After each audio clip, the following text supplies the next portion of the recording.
What's going on, everybody? How are y'all doing? Welcome back to the Gaming Den podcast. Tonight, we have a very, very special guest on. He is a returning guest now. Really happy I get to say that. He is a returning guest now to the show, and it is Game Logic. You wouldn't know it by his name on screen, though, because his name on screen, and I think I'm going to pronounce this terribly wrong, is Zuxadamus. I think that's right.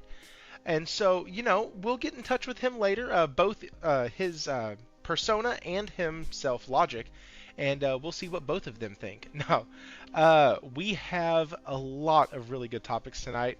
One that came to me kind of as I was setting up, thinking about the holidays, thinking about the time that I've spent gaming, and how kind of after like October, or after like September, October, and the first part of November, like once the holidays hit, like gaming time has just like plummeted. So just talking about a little bit about what our habits are during the holidays, how we game during the holidays, and just the different types of challenges. Or is it even a challenge? Or are you just like, nah man, holiday season, the whole house is just chill. It's screens and controllers everywhere. So we're going to get into that.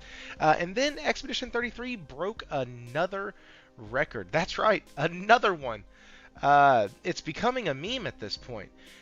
Every time they do anything, they break a record, and so we're going to discuss that. Also, Saudi Arabia. We talked about this a little bit last week with Falky on here, but Saudi Arabia will own 93% of EA, and I want to get Logic's take on that. Kind of what he thinks that means for the video games going forward, and just kind of what he thinks it means for EA going forward. And then, oh my gosh, as I was looking up articles today, I found an article that might be leading us maybe to a new Chrono Trigger, maybe possibly sorta. And that was enough for me to cover it. Because hell yes, give me a new Chrono Trigger right now. Also, the Horizon clone that PlayStation was suing him for, that is now stopped all marketing. So we're going to discuss that as well, along with probably 25,000 other rabbit trails that we're going to get down. Let's go ahead and dive in to the real reason why I'm here, why I come here every single week, and it is because of y'all in the chat. That is Josh, Isu, Dizzy, Delta. All of y'all are here super, super early. I appreciate it, guys. Share this out if you can. Go find a video on here on my channel. After this, hit the hype button. It's truly appreciative. Doesn't matter what video. I don't really care. It just helps the little algorithm thingy. So do all the buttons and things that make the algorithm see lights and stars. And with that, though, let's go ahead and dive in with Game Logic. If I can hit the right button.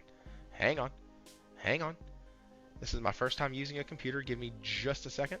And there we go. What is up, Logic? How are you, sir? Good, man. Good. How are you? I'm all right. I misplaced the unmute button for some odd, strange reason. I don't know how I did that, but I did.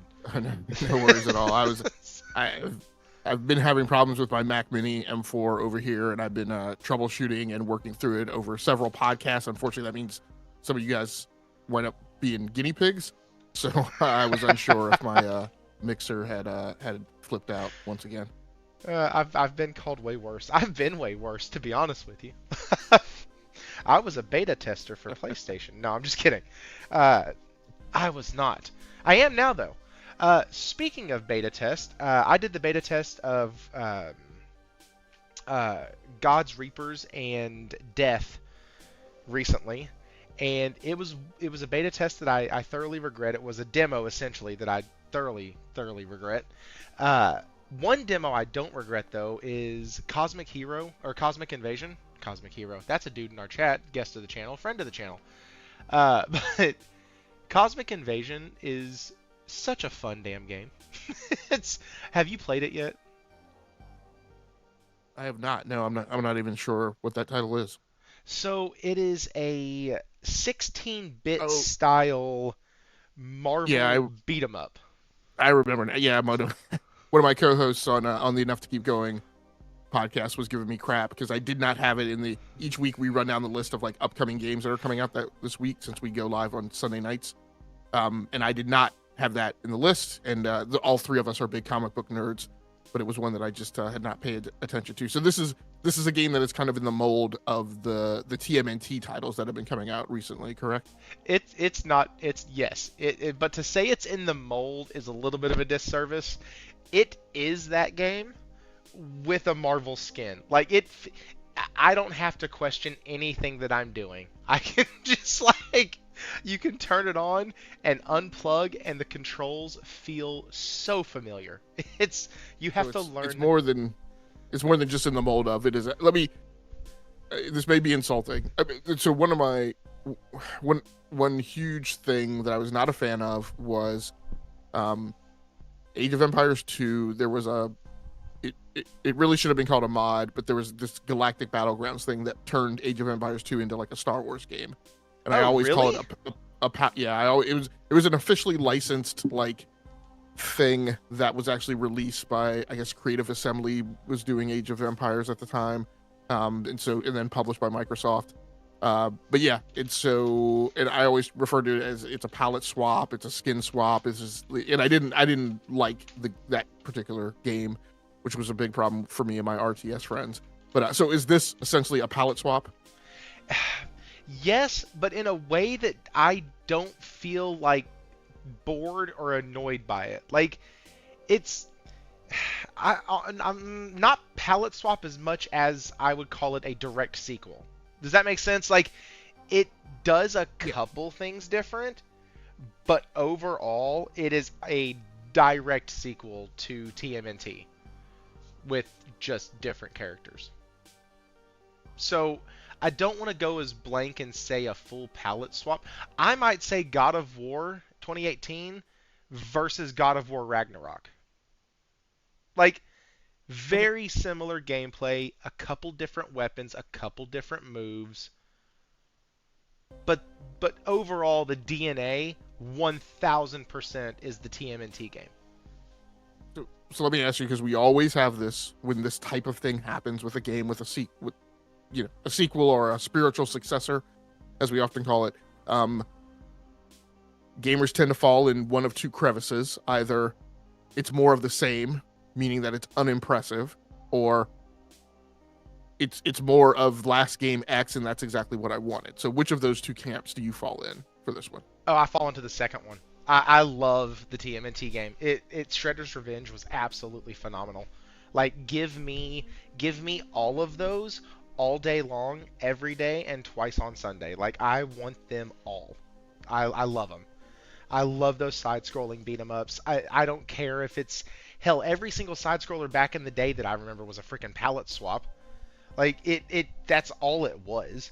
It was just different IP in a fighting game. Cool. Like, they all felt the same when I played them. Except for Battletoads. That one actually felt different, because that one had the... the friendly fire. Where...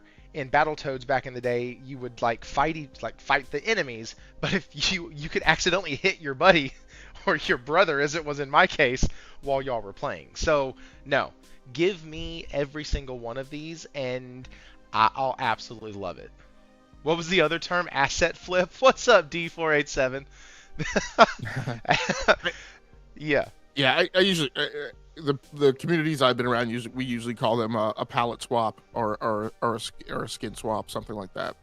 But no, that sounds awesome. And I mean, in true fashion, like this style of game has exactly been that, right? It's been the people who have done this type of thing have been giving people games built in this mold of like the arcade style 4-player, everybody pick a character, the layout of the deck on the arcade machine, right, had the 4 controllers on it. So yep. I mean, things like this, you had Gauntlet, and other things, but this specifically, that Capcom style game, that had, of like the X-Men and the Marvel characters and TMNT and stuff like that have all kind of been shaped in this mold. And so, yeah, after a long kind of hiatus, after those things kind of left the stage for a quick minute, it's nice to see them back, and it's nice to see them, I don't want to say satisfied that, with that game design and just giving fans more of what they want, but it's good.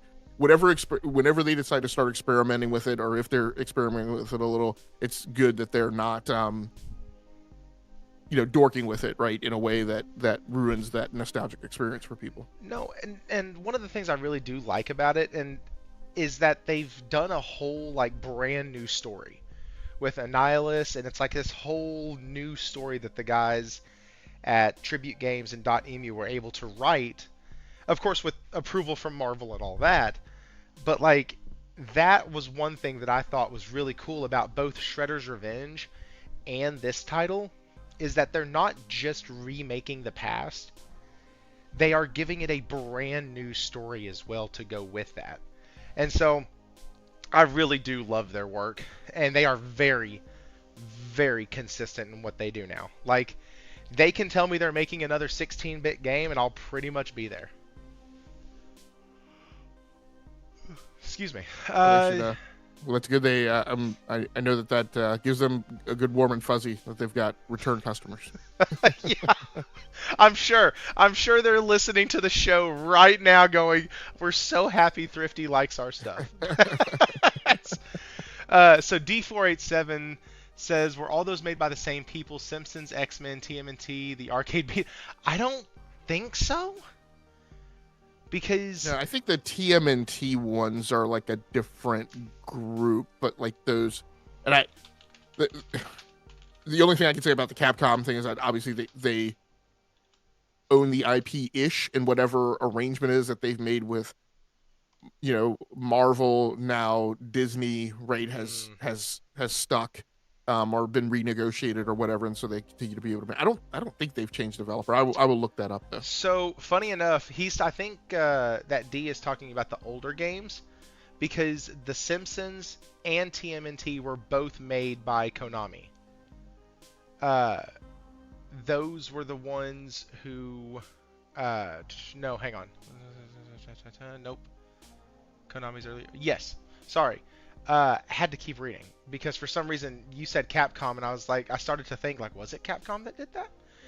But it was Konami who did the first one and then the second one, and they also did do The Simpsons. So yeah, I'll get back to you on it. Let's do some research. That's right. We come to the Gaming Den to do freaking research. I love it.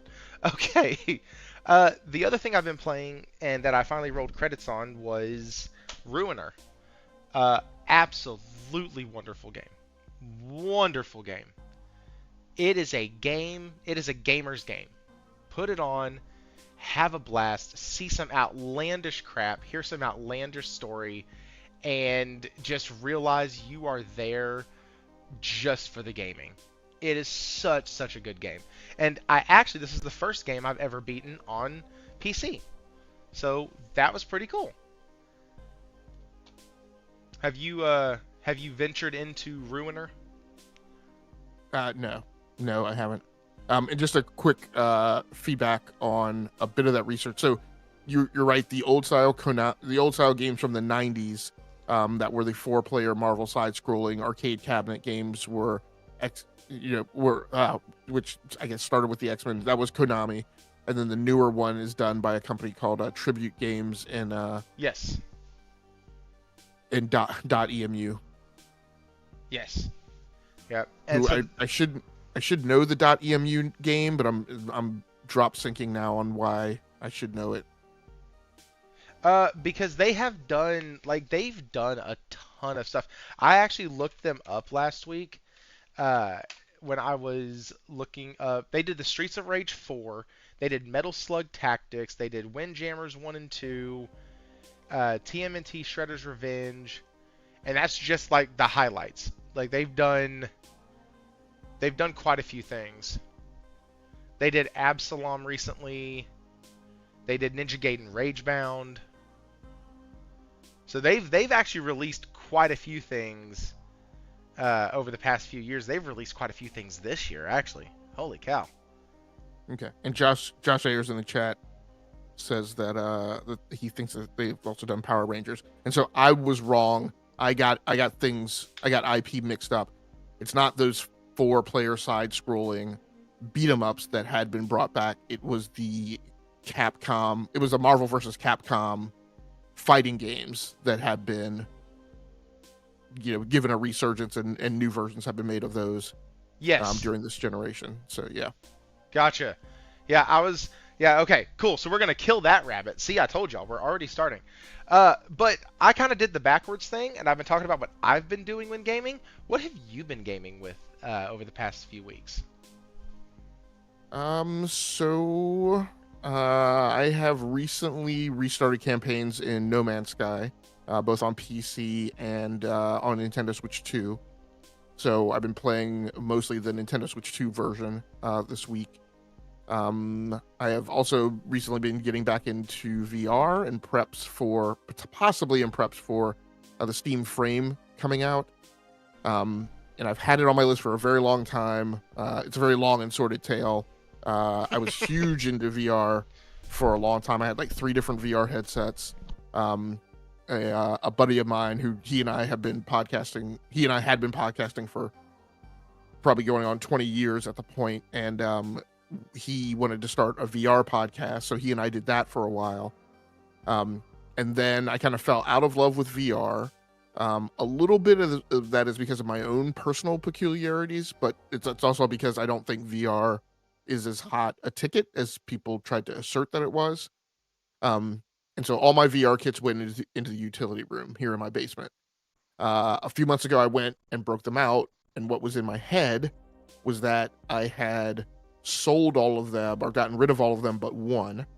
It turns out I only got rid of one of them. So to flip that logic statement backwards a little bit. And so the first one I originally broke out was the HTC Vive, which is a great VR kit, but it's a bit of a pain in the butt because it has like this is before in headset like tracking really became a thing, and so it had like these 4 external sensors which you have to put in the 4 different corners of your play area. But that also improves its accuracy and makes it a little more precise than some of the later headsets were. Still, but overall it's a pain. So I had it broken out. I had it here in the game room, but I was constantly moving it around and getting it out of the way, and I wasn't actually using it. I was doing something else in the utility room, and I like moved a blanket or a coat or something, and my Oculus Rift S turned out to still be in there, which I had forgotten about. Thinking I had gotten rid of it, and so I've broken that out, and that's the one I've actually been using. And so I've been playing a game called VTOL VR, which is a flight sim, which is one of my big genres that I like getting into. I'm kind of playing less of the story-driven stuff these days, but it is a VR flight sim, and it is an entirely VR flight sim. So it's not like Microsoft Flight Simulator or DCS where it's a traditional game, but it has a VR mode. This is a game that requires VR, and it has no controls. It has no traditional control, so you can't use a gamepad. You can't use a flight control system. You can't use a HOTAS. The controls are entirely virtualized, and so you have to use the touch controllers. So it's a pretty kind of unique experience in that aspect. In some ways, it's really good. In some ways, it causes some disconnects and some problems for me, maybe with certain players. So I've been playing a lot of that actually recently. It has a pretty long onboarding tail because the aircraft that are stylized in it and how you have to use the touch controls mean any type of flight simulator stuff that you've done before, like in Microsoft Flight Simulator and DCS, don't really translate. And so this is one that I actually have to go through the tutorials all over again, which are quick tutorials in comparison. In Digital Combat Simulator, I have the Mi-25 Hind helicopter plugin.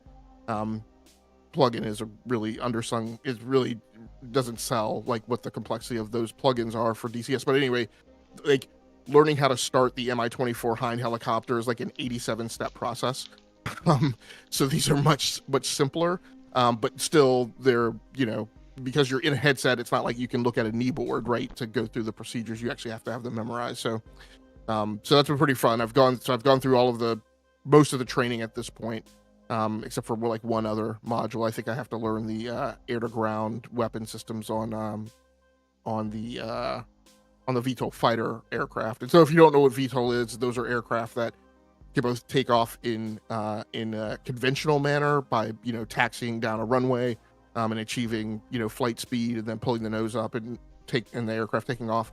But they can also rotate their engines 90 degrees And do a vertical takeoff.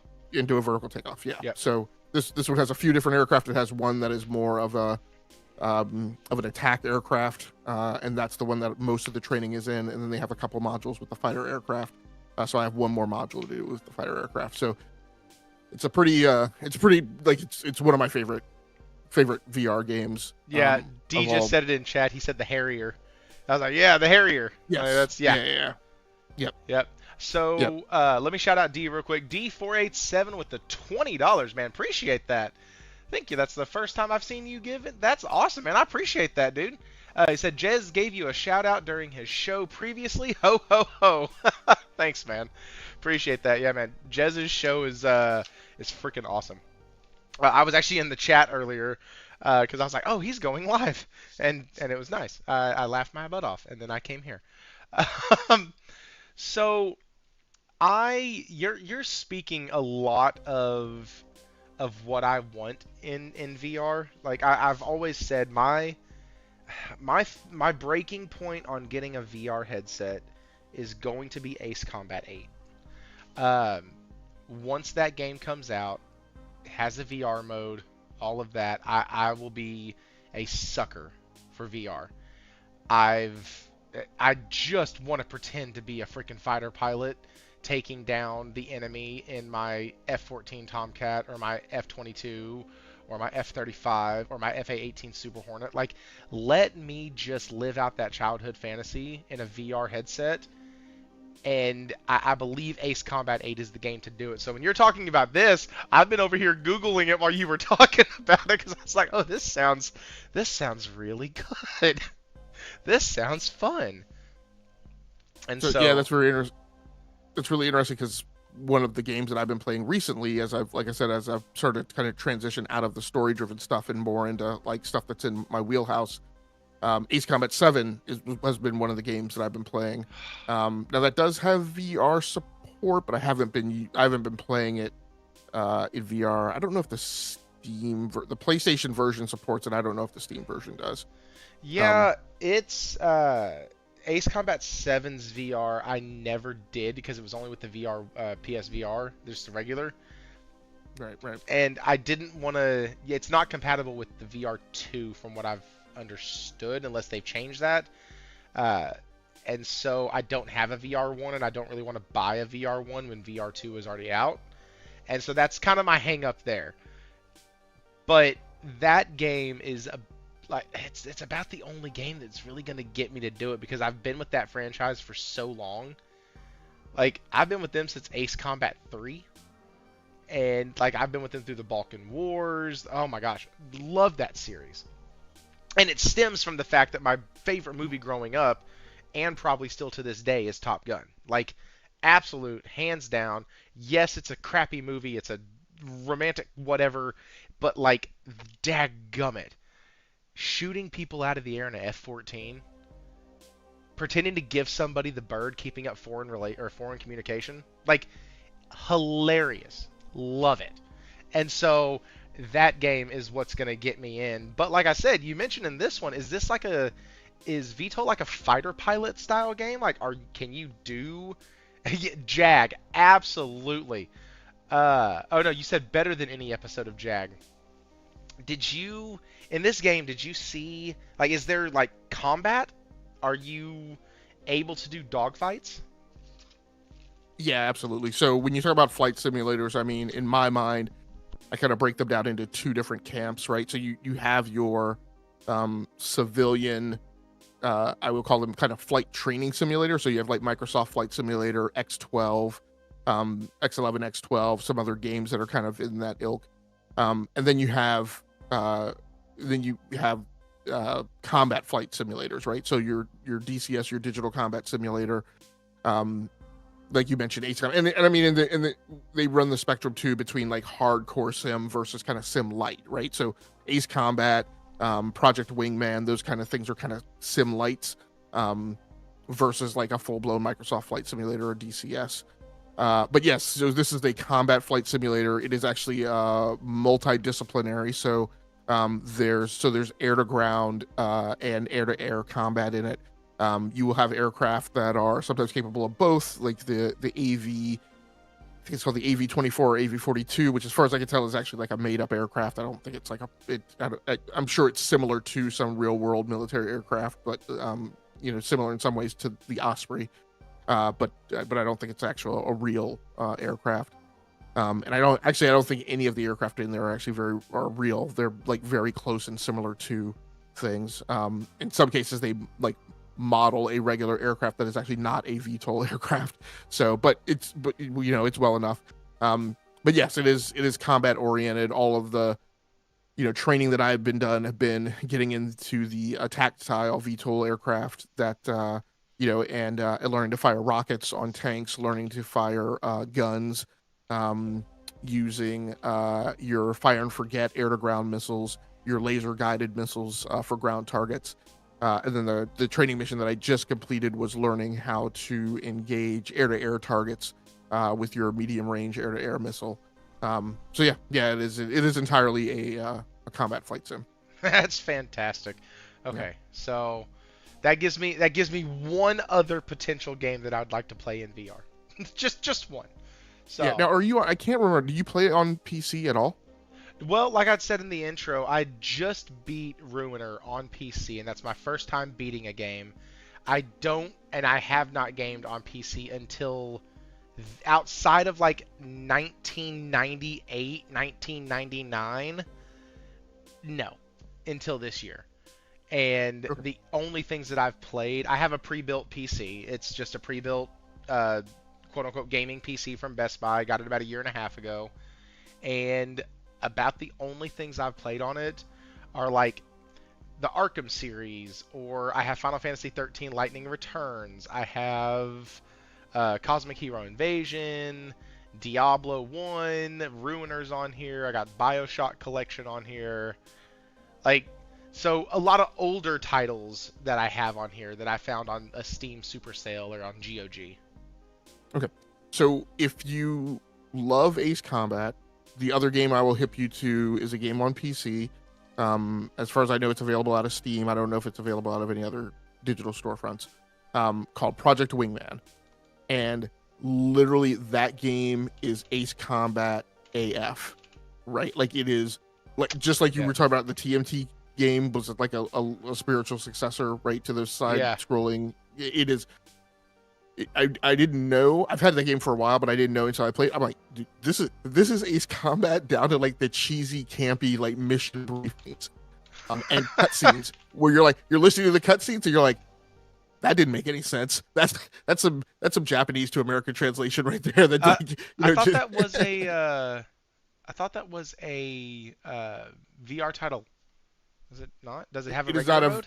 It has a regular mode. Yeah. Oh! So it's a traditional game with a VR mode. I didn't know that. I thought it was just a VR title. Okay, so the top hit on Google when you type it in, the top one, it says people also ask is Project Wingman an Ace Combat game? That's hilarious. Yes. Yeah. That's it is crazy how Ace Combat it is. Okay, and I think it's $25 on GOG right now, or GOG. Yeah. Hey, you can buy it on Xbox for $12.49.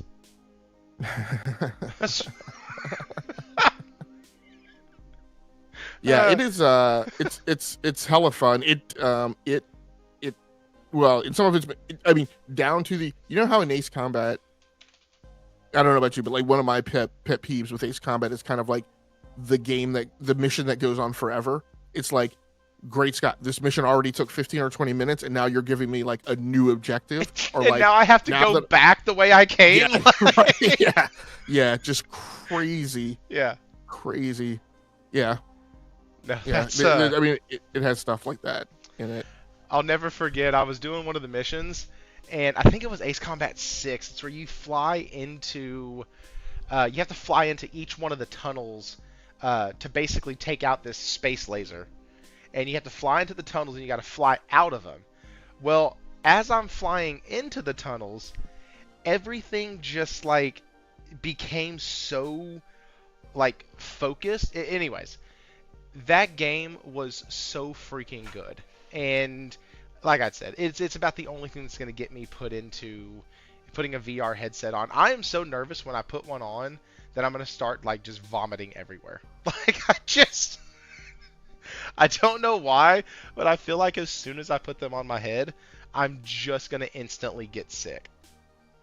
Yeah, last Friday, my wife and kids had taken off and gone out of town to see my in-laws, and so I was hanging out, at home. I had a stogie, and a glass of whiskey, what turned out to be a very healthily filled glass of whiskey. And I was like, yeah, I'm not put. And what was on my list was to play some VR that night. I was like, yeah, I'm not putting it on a VR headset after this.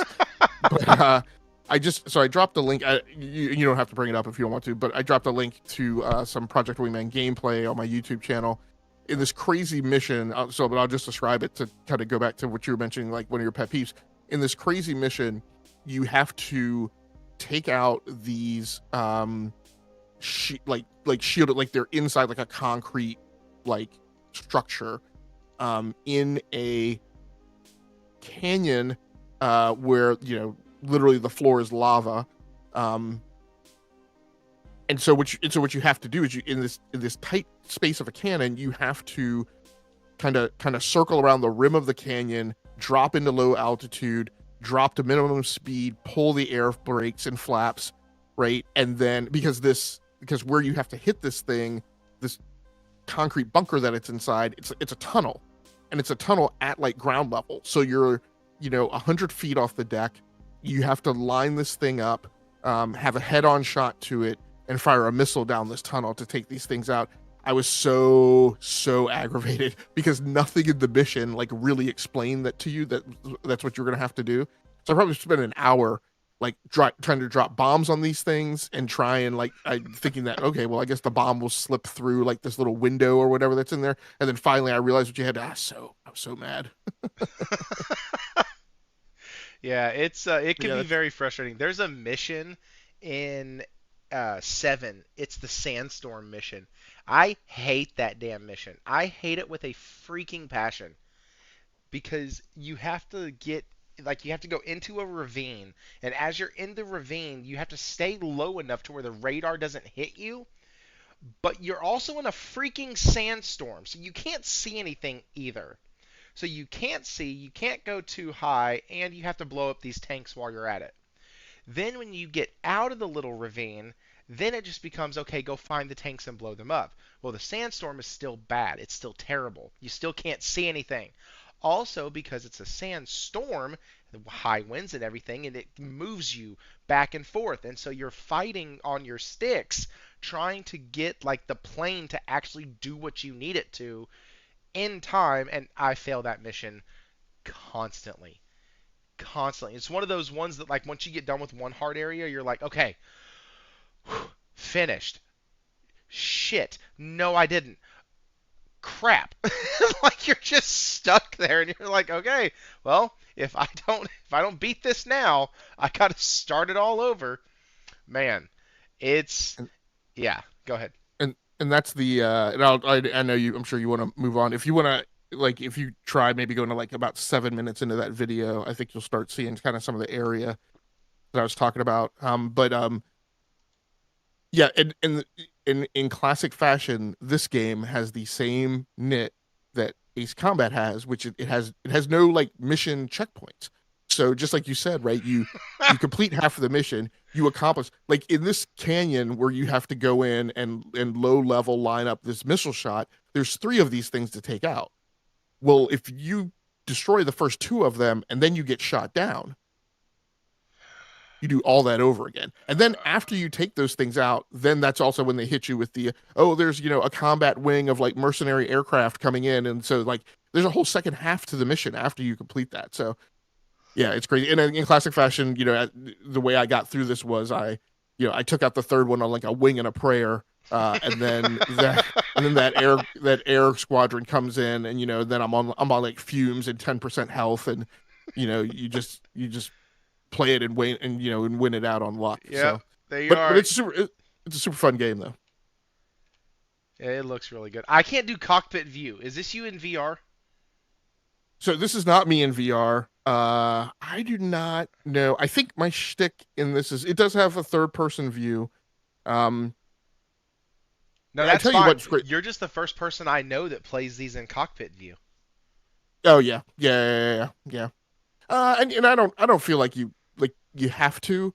Um, it's a mix of it translates to racing games too. Like I feel like you have some obligation, right, in terms of difficulty to like race in canopy view. I don't feel obligated to do it all the time, and usually I do some type of split. In this particular mission, it's actually easier to accomplish the mission staying in cockpit view because if you're in third person, the camera's like up and behind the aircraft, and so Okay. when you're trying to shoot that thing in the tunnel, you can't tell exactly what your altitude is above the deck. Yep. So yeah, Yeah, and there then were. the red background also screws with you a lot in third person view. Just like everything's red and you can't like differentiate targets. Oh, that makes sense. Yeah, there was a mission like that in Ace Combat, I remember, where like it was just easier if you were because you were trying to bomb something, right? And you would get over like you would have to fly over it and bomb downward, and the only way you could see what the heck you were doing is from the cockpit view. That was the absolute only way that you could see to line up the bomb just right, because the other way your plane got in the way and you couldn't make out the actual like sight lines. And so yeah, it's a God, I love flight sim. Well, let me rephrase that. I love fighter pilot games. I absolutely love them. They are so good. And comparatively speaking, they have come a long, long way. Like they've done great. Those and racing games like Gran Turismo and stuff like that have always been, at least as far as I can remember, some of the most graphically impressive games on the systems that they were out on. Like the most realistic, right? Like I remember Ace Combat 3, the planes looked great. They looked fantastic. The environments were okay, but I just remember the planes looking so good. The same with the cars in uh, Gran Turismo, like Gran Turismo 3, Gran Turismo 3 A Spec, like those they looked amazing, especially for the device that they were playing on. And so that's one of the things that's always drawn me to them is that they looked really, really good. In answer to your question, Ace, no, I do not play in cockpit view. Uh, I can't. Ace said he can't not do cockpit view. You do cockpit view in battle? Oh no, no, no. Maybe that's why I suck at flying the planes and stuff in Battlefield because I'm not doing the cockpit view. Air Combat was the first game I played in the PS1. That's fantastic. That's awesome, man.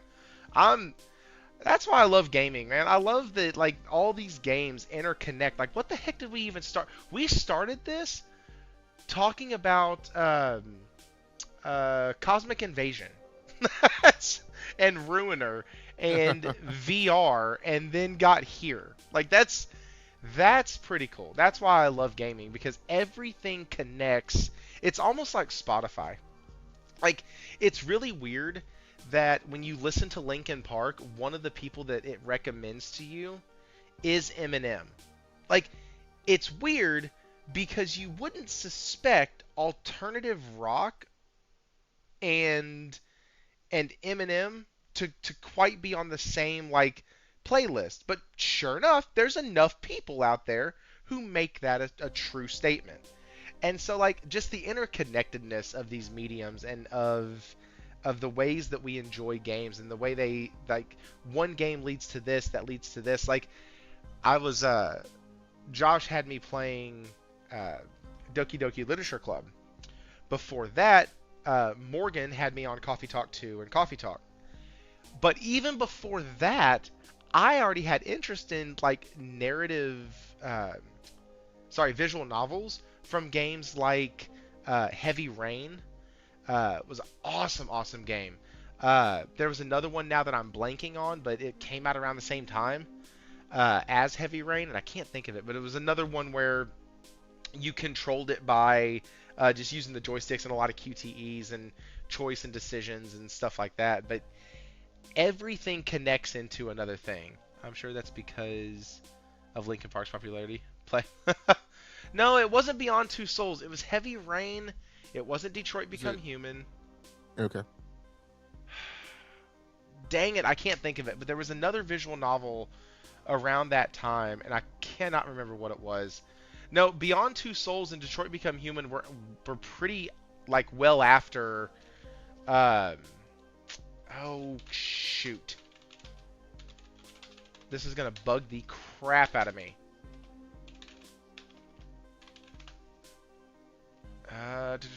Until Dawn, Fahrenheit, Heavy Rain, and Beyond Two Souls. Okay, I'm gonna have to look this up and let y'all know later, cause I remember playing Heavy Rain, and then there was another game that someone was like, "Oh, hey, if you like Heavy Rain, try this." And I played it, and I cannot remember what in the world it is. He said, "Thank you, visual novel. That's all I think of when I see Heavy Rain. Not trying to reduce every game, but it felt like Heavy Rain was just a 3D text adventure. It absolutely was a 3D text adventure, and it was fantastic because there were several different. There were like 3 or 4 different endings you could get.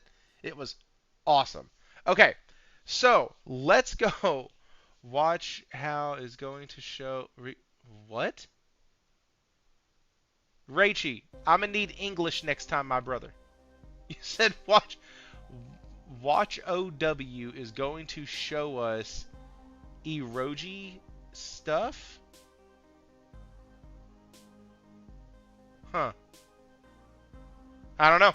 All right, let's get into the actual topics tonight because I have a very, very smart and intelligent guest on. And because of that, I've tried to bring topics that would hopefully stretch the brain space in my head by asking him the proper questions. So, first things first. Uh, Adult Japanese visual novel. Okay. It's just, I thought you did a typo, my guy. I was like, I don't know what you're talking about. All right. So, let's go ahead and start off with Saudi because we all heard that they were going to be like investing into EA, and that already made me kind of queasy. And then, then to go from that to the news that came out that it would be 93%. EA would be 93% owned by Saudi Arabia's Public Investment Fund. Now, this article, I did read it because this is a story that I have been following. It's one that the channel's been following, and so it says it's reportedly considered unusual for a sovereign wealth to fund such or sovereign wealth fund to take such a percentage. When EA confirmed in September that it was acquired by a group of private investors, the exact breakdown of how much each investor would own wasn't confirmed. It was simply confirmed that the company would be acquired by an investor consortium comprised of PIF, Silver Lake, and Affinity Partners in a transaction valued at $55 billion. Now, as reported by the Wall Street Journal, a new filing has been listed that shows that PIF, Saudi Arabia's public investment fund, will own 93.4% of the company should the acquisition be approved. Silver Lake Partners will own 5.5, Affinity will own 1.1. And so, yeah, like they go on to talk about some of the stuff we talked about last week where they've stretched themselves a little thin, investing in these super high tech like resort hotel type things and a few other things that thankfully this article didn't mention, like the one prototype car that like supposedly is bankrupting them. I don't know. But it did talk about Neom, and it also talked about the 2034 FIFA World Cup, how they're building a ton of new stadiums for that, and that definitely does cost quite a bit of money. So, I is the sky falling like for EA? Does this like to me this says, "Oh shit, we hit the panic button and now Saudi Arabia owns us." Am I reading Yeah, this wrong? I'm not. I'm not sure what's going on with the inside baseball. Um, with with Activision, there was the comment from, geez, why am I forgetting my favorite gaming CEO's name? There was the comment from Strauss Zelnick in 2020 fall 2023 interview, I think in October, with a media outlet, and he used the term thinly capitalized with respect to Activision, as an explanation as to why the acquisition was going on. And he didn't get into it in details, but what it made me think, what it made me believe was that what he was describing was that yes, Activision had lots of money coming in, but and weathered the storm in a year of Call of Duty Vanguard, but they didn't have a ton of underlying assets, and maybe have been indicating that their debt to equity ratio was not great. And so in a scenario where you maybe had 2 or 3 years of Vanguard in a row, then that would be a problem for them. And so that led to the explanation of, why they might be seeking an acquisition with a with an entity that could provide the type of financial backing that they needed. So kind of like a big monstrous like revenue monster, right? But underneath the waters, something that was stood up on stilts. And I don't know if my assessment is correct. That was just my guess at the time. I'm not sure what's going on with EA and why its shareholders would be interested in this. I haven't really dug into what is the projected a payout per share that they would be getting out of this. I don't know what is going on in the industry that would make them really want to pursue this path. I could see why another big publisher would want to pursue this, but with EA, you've got huge tentpole franchises, right? Yeah. I mean, so what Madden, could be going on is soccer, Madden, like EA, AFC. What could be going on is that there's not but it could be that you get outside that lake and the pool is incredibly shallow. So like the thing that's going on with Codemasters, with there being no F1 next year, with them giving up the WRC license, that caught me off guard. I think I've seen numbers that tell me that the number of units that they're moving is far less than I thought they would be with those titles. So it could very well be, one thing I'll say with this deal is one of my predictions is I don't think that I would be expecting another Hazelight game to be published by EA, right? Under this structure, I wouldn't be holding my on bated breath for the next thing coming after Split Fiction, right, from Hazelight that would be published by EA. I'm pretty sure Joseph is going to have to go, find another publisher to back that. I think so. I think you're going to see a real tightening of the reins and only going after like really big things. And when you look at something like with EA and its I forget what it was called, their partnership program or whatever, you see things like is it Untangled? Is like the rope yarn IP game that I think that they've done 2 of. I don't think I would expect that I wouldn't see things like that being published. Unraveled, yeah, sorry. Like Untangled's a movie, I think. Well, Tangled is definitely a Tangled's movie. the movie. That's yes. Or there was a I can never remember what the title of this game was. I remember seeing it at E3 or Summer Games Fest or whatever. I remember the French woman who was the director of the game coming out and giving a brief on it. And I remember being interested in it. Wound up never playing it because it didn't quite stick the landing. But I always describe it as it's like a mental health game about a girl on a boat and fear. I can't remember the type, but like that type of thing, I'm feeling that like that's not the type of game that's going to get greenlit under this structure. What gets worrisome is,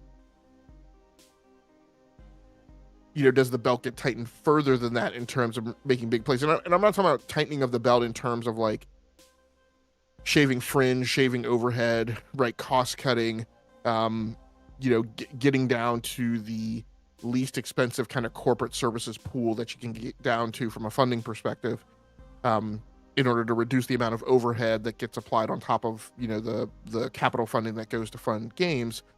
But what I mean is cinching down on even like the corners of the games, right? Like for instance, and I hate to say this, but because I play a lot of these games, I play a lot of EA games. But if I'm these guys coming in from the PIF and kind of the organization they are, what they're looking for, I come in and I start asking questions like, why are you doing franchise mode in Madden? Why are you doing franchise mode in EA in FC, right? And those are the modes I love. Those are the modes I play. But I would be asking. I would be ask different questions. Ask why you're doing ask why you're doing stupid shit like giving the stories to like AI generated writers. Like why? Ask good questions. Leave my franchise mode alone. Like don't. Or well, but this is my fear. Or the question I would also feel compelled to ask is, why are you doing this story stuff anyway? Right? The thing.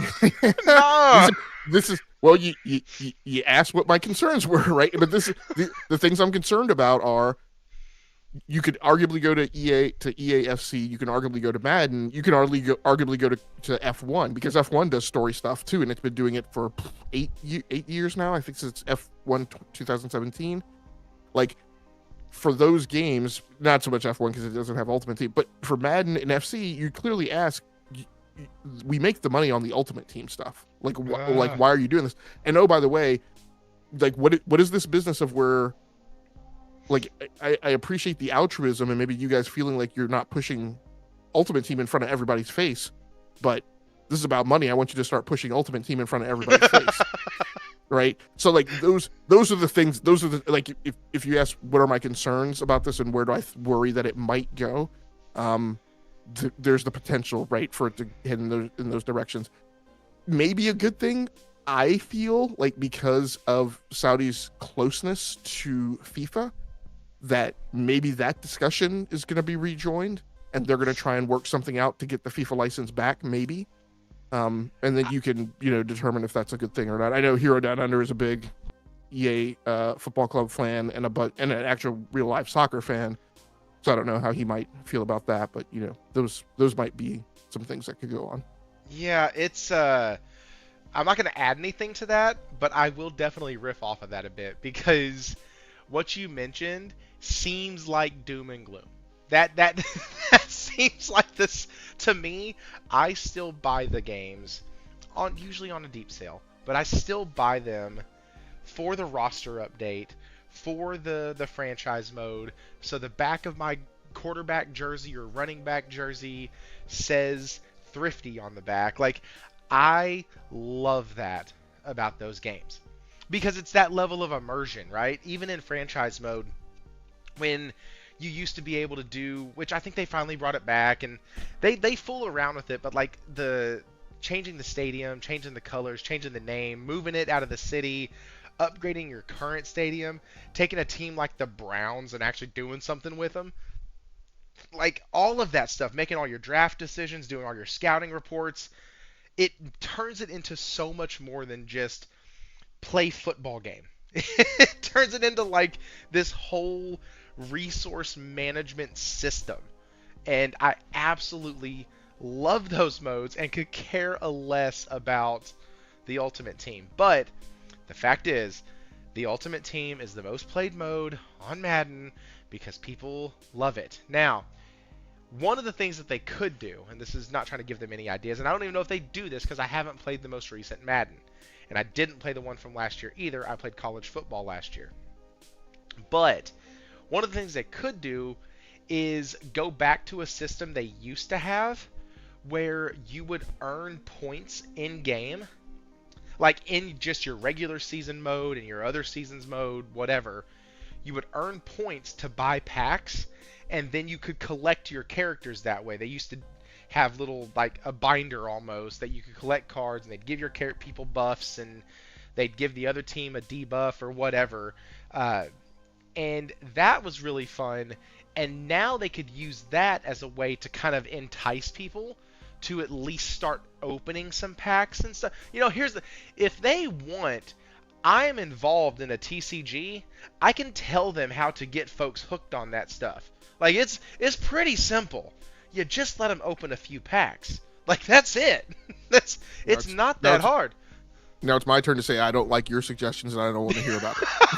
I don't I don't like that pack stuff. Like I'm like get like anything that like look, I'm playing franchise mode, so anything that is not directly involved in support of franchise mode, I don't want to see it. And it's not just them. MLB does the same thing. They I don't care that it is just the upon boot up, I always put this like thing by your windshield of like I mean Madden now forces you to participate in the pass. Like you could definitely choose the free pass, but now there's no like just not touching it. Like it Oh, is really? always presented to you. Yes, you always have to choose Oh, it. shoot. You go into franchise mode when a new season starts, and they start these seasons. I don't know how frequently they're doing it, but it's not like there's one like it's not like you buy the game and there's one season right the entire time. They're every 3 months or every I don't know, but I've seen two presented to me since I bought Madden 26. But yeah, you have to go in, it's presented to you, and you have to, select, free pass or premium pass. Now, you can argue that that's not a big deal, right? It's just one screen. You got to make the one choice and then you move on. I'm sure probably over time I won't be bothered by it, but right now I'm bothered by it. Like, I don't want to freaking be bothered with it. No, I fully get it. Yeah, no, I didn't know. Hero just said, I'll just stop buying the game. It's not a hard choice. If they do some of the changes we're talking about. Now, It's just- okay, so I'm not gonna say Hero's feedback is biased. I am gonna say I think he's presenting a valid perspective, but he's presenting a valid perspective that is like a part of a demographic that that's not the whole. I think, and you can correct me, Hero Down Under, if I'm painting you with the wrong stripe. I think that's because Hero also plays the Football Manager kind of games, which I think there's a bunch of people who play EA Football Club who would never touch like a Football Manager type of game.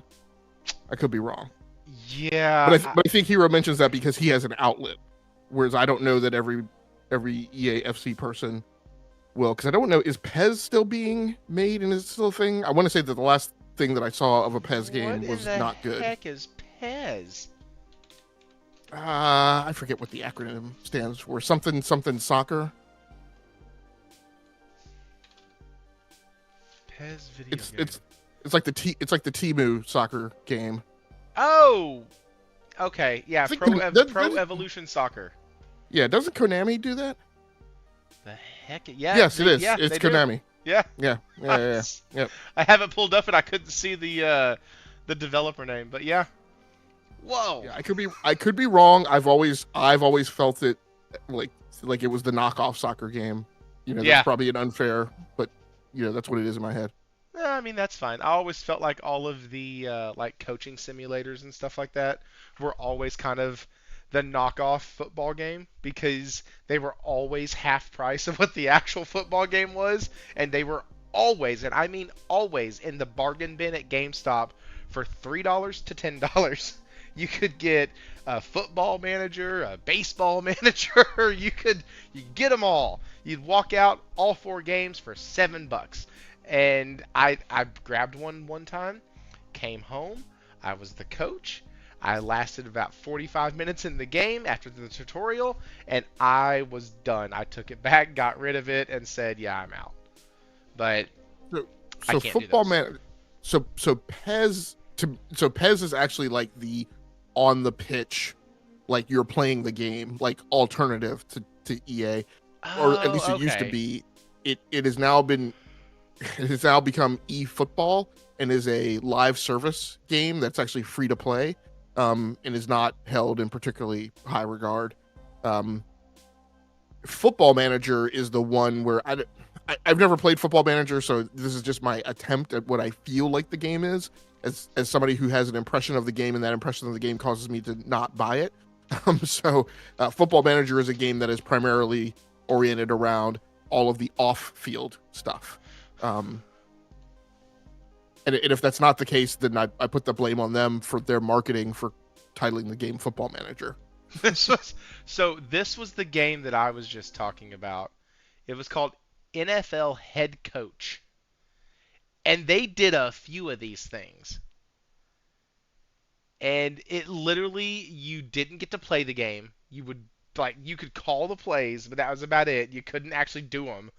You couldn't run them, and oh my goodness, it was so bad. It was so bad. I don't know how that game sold enough to get sequels made or to get yearly installments made. It was horrible. Uh anyways, so Saudi Arabia, EA, it's gonna be a fun one to watch. I feel like EA and Ubisoft are two house fires right now, and I just want to see which one burns down first. Like that's all I'm doing. I'm literally just sitting back with some popcorn, just watching these two fires going. I'm like, hey, maybe one gets put out, maybe both get put out, maybe they both rebuild into these beautiful structures, or maybe they burn and fall to ashes. We'll find out. And as always, guys, we will keep up on that story here because I do find it interesting. Uh, there's a lot of different feelings I have about Saudi Arabia getting involved in hobbies that I like. But we will see how that turns out. That's more of a non-gaming issue than a gaming issue, and so we will not talk about that here. Next, let's So dive. Do just to make what? it through, one thing I want to dial up, I want to add to that is a thing that I'm hopeful about is I'm wishful that somewhere in this whole thing somebody sees a crack of sunlight that allows them to pitch going in and getting permission to bring back gosh, what was it called? I just had it in my head. Is it EA or Ubisoft? Street. We're Oh, the Street franchises. oh, dude. NFL Street, NBA Street. I think they did I did think they did a soccer. Oh, I never Like I played don't a think they called soccer it one. Street. I think they did do I thought they did do a soccer like 3-on-3, 5-on-5 kind of thing. But like any way Josh. anything bring this back would be so awesome. Josh said Dante's Inferno. That's awesome. When you were trying to figure out what game you were wanting them to bring back. No, Yeah. no, that's not what I was saying. Oh my God, yes. Give me NFL Street and Street 2. Those games were off. They were the perfect blend of the EA Sports experience with Madden combined with the edginess, but not as arcadey as Blitz. Like, that's what it reminded me of. It reminded me of like I don't want to say toned down, but a slightly more realistic version of Blitz. Because there was still broken stuff you could do in that game. You still jumped off of walls and could do crazy crap and all that. But in Blitz, you were like power bombing people. So it wasn't to that level. But it was almost like Harlem Globetrotter basketball, right? For some of you young people, you may not know who the heck the Globetrotters are. If you don't look up some of their stuff, you will laugh hysterically, especially if you know anything about the game of basketball. Some of the funniest things you'll ever see on the court is from the Harlem Globetrotters. But like that level of ridiculousness, they're still playing basketball. They're still doing what they're supposed to. They're still following the rules.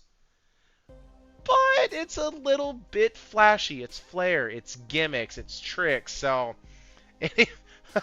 Nelson said Ubisoft Fire is more engulfed. That's probably true. They don't have these big tent poles that are holding them up. Their tent poles are kind of letting them down. Anyways, guys, Yeah. we have been here for an hour. There are 37 people in here. Wow. Hey, that's pretty cool. Hit that like button. If you're new here, come to the chat. We have folks in here talking. We obviously interact with the chat. We've been doing it. One of the things I'm really happy about is that Logic has been interacting with the chat as well. And so, yeah, come on in, say hi, drop a like, do all the things. 35 people and 11 likes. I'd like to see that come up just a bit more. And now on to the next one. This one, I don't know if it's going to take a long time or not, but it's going to be talked about. Expedition 33 broke another freaking record. So this is actually a twofold story from this article. I was reading the article and I was like, oh, The actual story is not the title of the article. Cool. Or the thing that I thought was the best part of this. Because part two of this is that the voice actors are actually calling for them to add another category to the uh, blah, to the Game Awards. And it's for motion capture, like performers.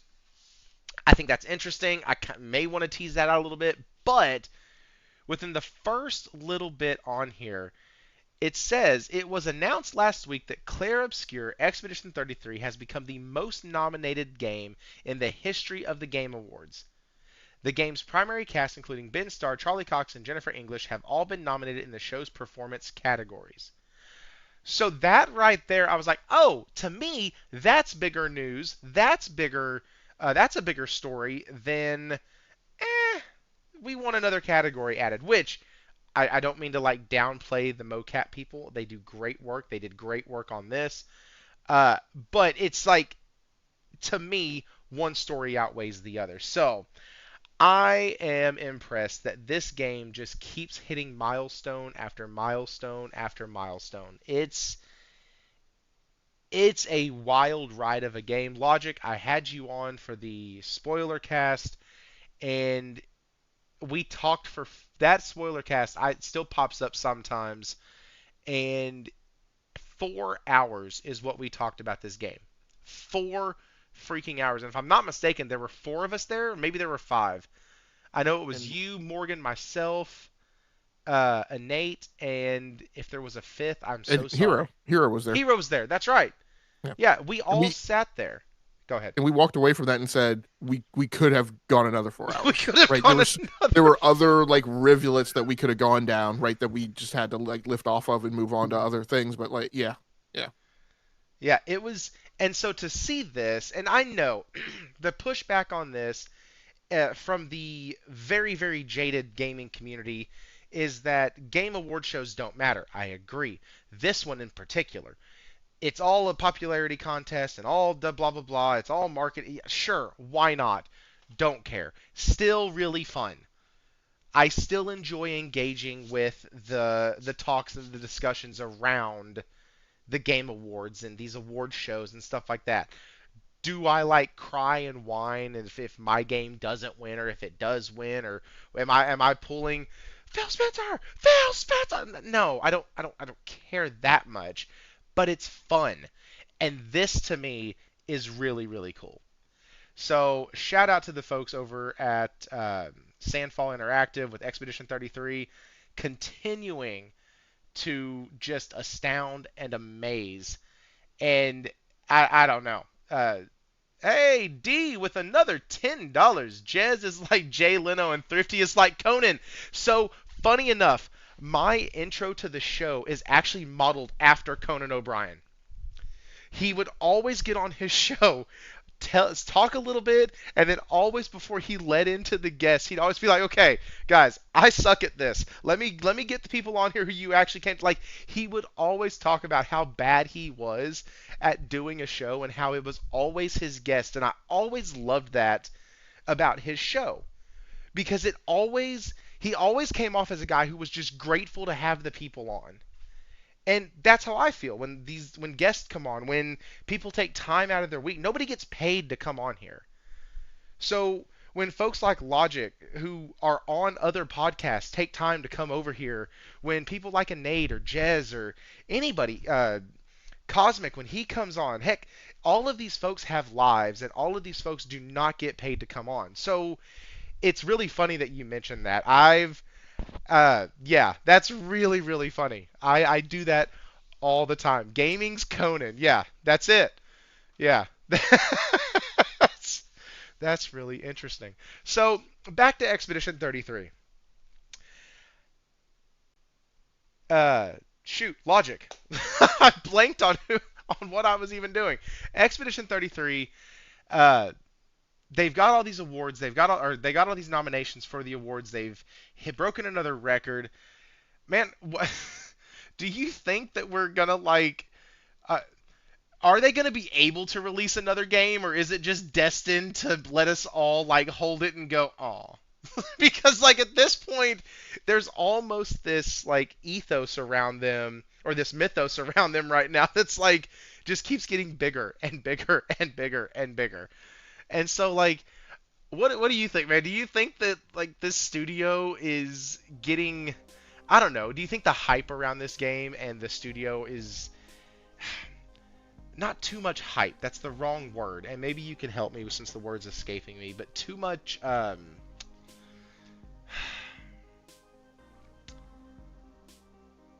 dang, do you think that people have set the expectations for this studio too high? I know I have. I'm already. They are on like the pedestal. They are on my Mount Rushmore. Like, let me rephrase that. They're in the boardroom having discussions about being on my Mount Rushmore. They got to kick off a couple Final Fantasy titles to get there. But like, it's that level for me. But I feel like that's almost setting them up for a letdown. You know what I mean? Yeah, so man, I can't remember the topic that I was involved in, or I threw some shade out about a few weeks ago. Kind of ran around Twitter. Man, I can't remember what it is. It was something about a studio, something about a game, and I can't remember. And I remember I wrote this, but I do remember that I wrote this thing, and I said, look, maybe it was around Sucker Punch. I think this was the Ghost of Yote thing. There was some controversy going on about Ghost of Yote.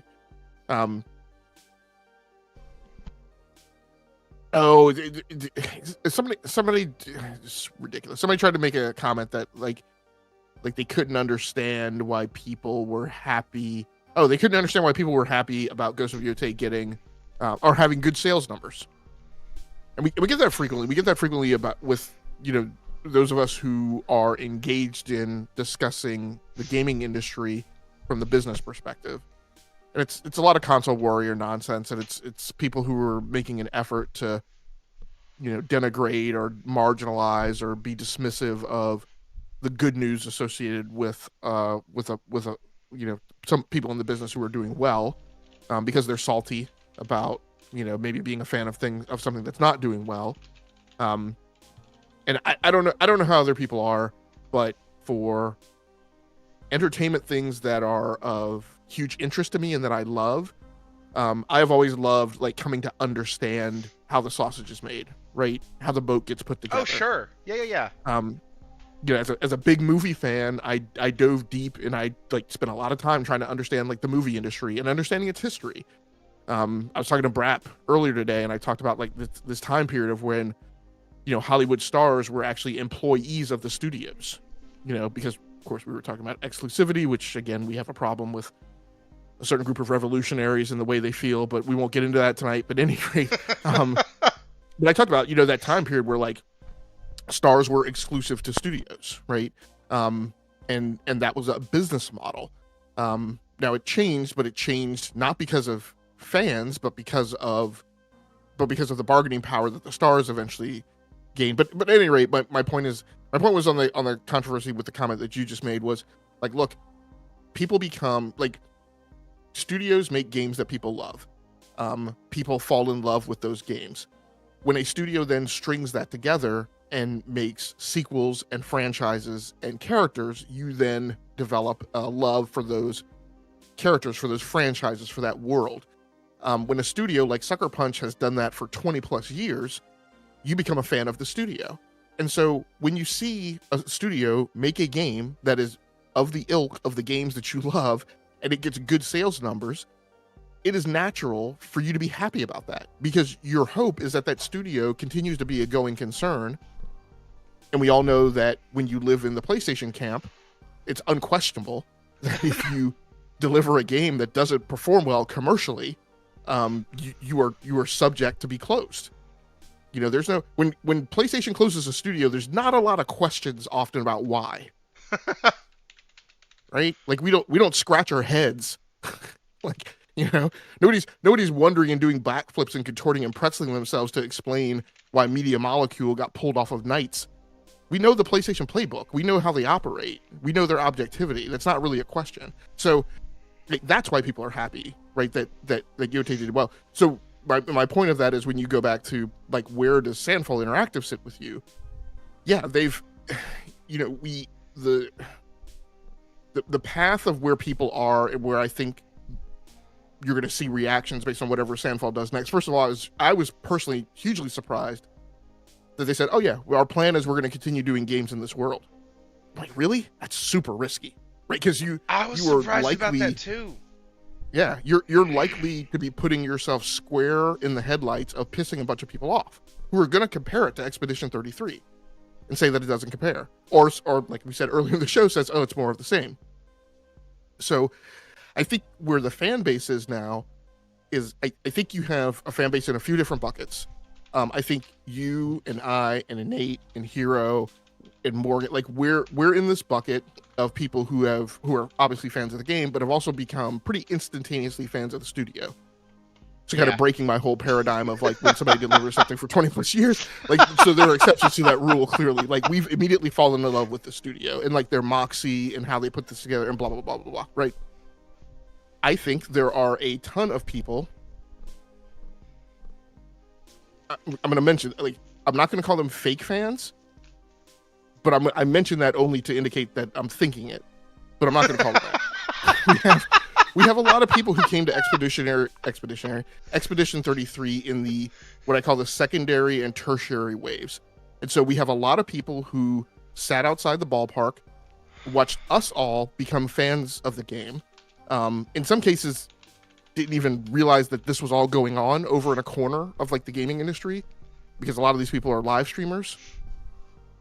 And live streamers don't like, there's large, what we talked about this a little bit in the Discord today, there's large swaths of that community who don't understand what's going on in the gaming industry until somebody tells them. So not saying it as a dismissive manner, but there are a lot of streamers who were told about this game and then knew what it could do for them for growth and Nielsen ratings on their channel. Yeah. And so that's why they played the game, right? And they were in that secondary and tertiary wave. You could have tracked this on Twitter and seen the live streamers who suddenly started talking about Expedition 33 about a month after it launched, and we had already all been talking about it. Yeah. You have a tertiary wave of fans who have now started to pay attention to it because it's popped in the Game Awards discussion. And when I say the Game Awards, I mean that like collectively, right, for the TGAs and the gold joystick. So now they're like, oh, well, I guess I should get around to playing this game. Just the Game Awards, any of them. Pick one. Right. Like... Right.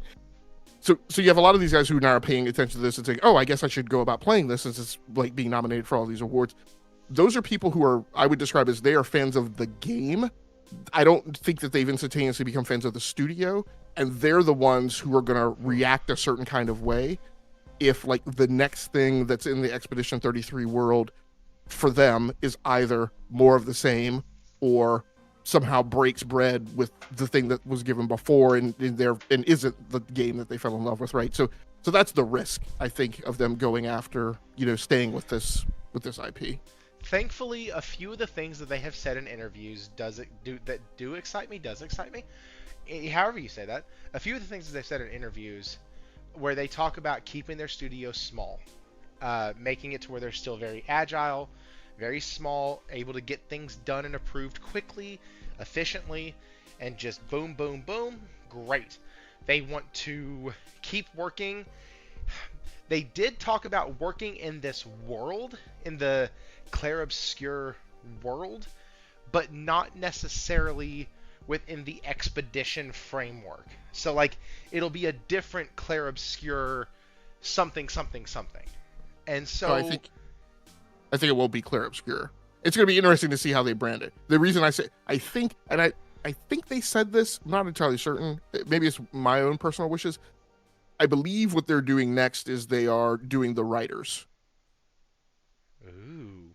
I know that the writer of it had mentioned that they had a story idea to do it from the writer's perspective. I saw that interview the week or maybe 2 weeks after it released. So this would have been before they talked about a sequel or any further game. They were still talking about keeping the studio small, just really enjoying the game, fixing a few things on it, and doing all that. So like, but I do remember the writer. Well, I can't remember her name, but the female on the writing team, she had said that uh, they had an idea for the writers. So maybe you did read something or listen to something that came out afterwards, because it wouldn't be too far-fetched. Yeah, and I think I've mentioned in our spoiler cast, I am also convinced, and I will hold on to this mythology in my head. I am still convinced that there's a third faction in this world called the Sculptors, and they're eventually going to do them as well. So, okay. because it just makes sense. It just makes sense that if you have writers and you have painters, that you would have another faction called the Sculptors.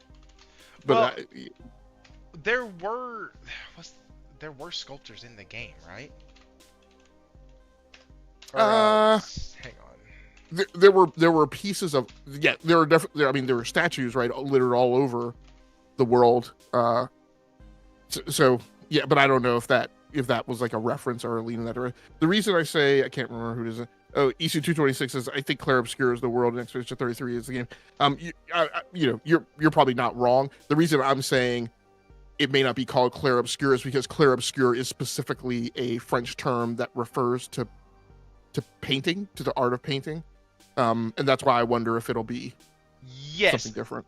Also, the idea of the painting was really interesting to me, because also with the way that so hang on, back on August 27th, it said, this is from IGN, so take that with a grain of salt. It says, good news, Expedition 33 fans, Clair Obscur is not just the shortened name for developer Sandfall Interactive's blockbuster RPG, it's also the name for an entire franchise. Clair Obscur is the franchise name. Expedition 33 is one of the stories we want to tell in this franchise, says director Guillermo Brochet, who told Mr. Matty Plays. Exactly what it will look like and what concept will be is still too soon to announce, but what is sure is that this is not the end of the Clair Obscur franchise. So, what they're going to do is they're going to boil it down to the concept of light and dark, of that kind of being blurred, and the theme song of freaking Expedition 33. That's what they're going to boil it down to, is the light and dark, like, and how they can be kind of blended and seen from both perspectives. I think they're going to tell that story or that concept with different story. And so, but it's also weird because in there he said we want to explore different concepts. So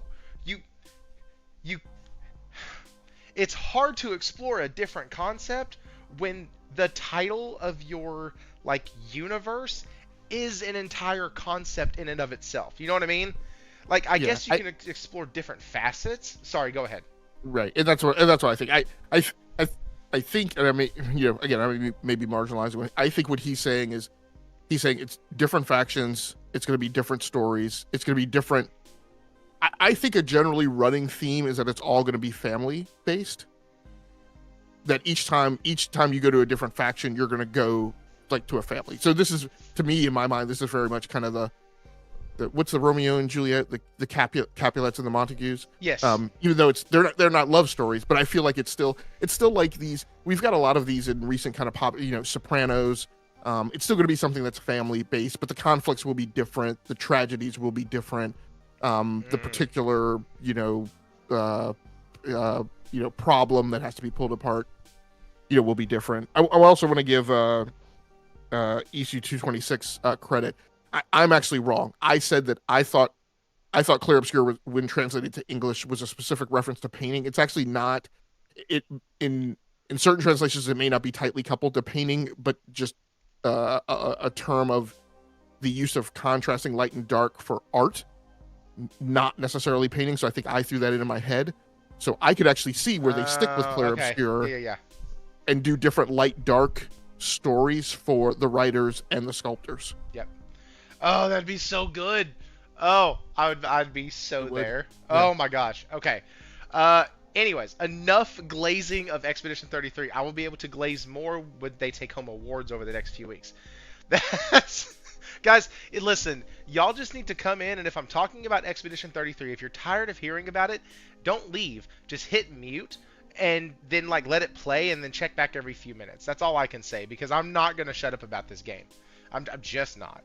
Uh what is going on? Will 777JP, Lunchi Sky, man, Corey Massey. We got some OGs showing up in the chat. What's going on, folks? Glad to see y'all. Will said I posted a video first week if the game coming out.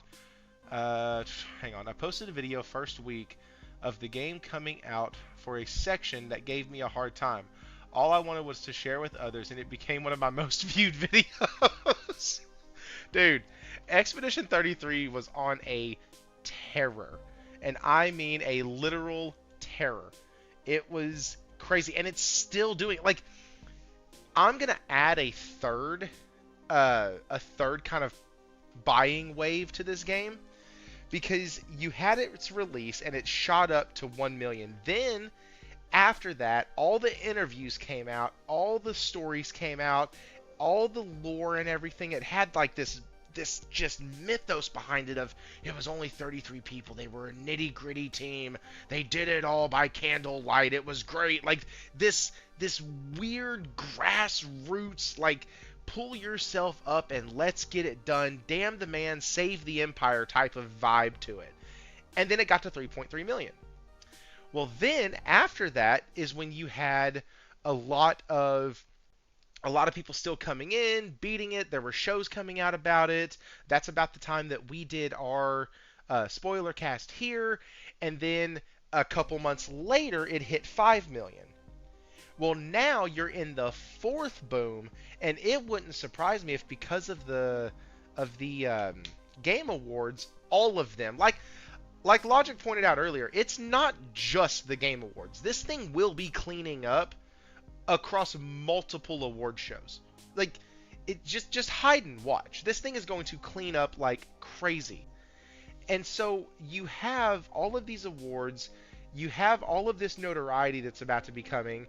You're going to have a Game of the Year edition. They're already working on an expansion, which what better way to repackage the expansion than, oh my, a Game of the Year edition. So I could honestly see this game getting 7-8 million by the time it's all said and done. Maybe we see 10 million from this game. I think that would be, if you ever do a Kickstarter, you'll see, or ever have supported one, you have like these stretch goals, and like I think that's like the far stretch goal. Like if that happens, all the backers get like a sports car or something. But like it could, because of how much traction this game keeps getting. And like I said, last time tonight, I'll talk about Expedition 33, maybe, possibly. Because the next topic is over a franchise that, my God, guys, I cannot tell you how much I love this damn game. I own it on my phone. I have owned it back in the day, back before I found out that emulation was theft. I owned it on my PC, my parents' PC. I had an emulator, the ZSNES emulator. I've owned it on my phone, my PC, the SNES, and I need them to go ahead and just release a PS5 version or even just give me a remake because, my God, I need this game. And it is, if you haven't put it together yet, it is none other than Chrono Trigger. And this is what happened. This is all speculation. Like, I share no qualms about this. This is speculation, but it gives a 39-year-old gaming dad hope. Dragon Quest creator can't talk about future Chrono Trigger plans, sparking more remake speculation. Quote, "I'll get in trouble." Okay, so let's go. Dragon Quest creator, him, has said he can't talk about future plans for Chrono Trigger, suggesting something is indeed in the works. Though best known for Dragon Quest, Hori was a supervisor on the celebrated Chrono Trigger, which is celebrating its 30th anniversary this year. During Hori's latest talk show live stream, Koso Koso Hoshi Kyoku, I did that, wow, He was asked about the current buzz surrounding Chrono Trigger and whether this was foreshadowing a bigger announcement. Thanks, Automation. Hori was also joined by former editor Shonen Jump Torishima, can't say the first name, who noted that a number of Chrono Trigger related products were previously announced, including a concert series planned for next year. Torishima asked Hori if there would be any developments in the franchise. Quote, I can't talk about that. Wait, if I say that, you'll figure it out. Don't ask. Asking is off limits. I'll get in trouble. To which the panel collectively laughed. Torishima cheekily replied, there's something. It would seem then that there's at least something in the works, even if Hori remains tight-lipped on any details. Obviously, this could be freaking anything, but it could be a remake or a re-release or something of the original Chrono Trigger. I'm beside myself. Were you playing video games back on the SNES? Logic?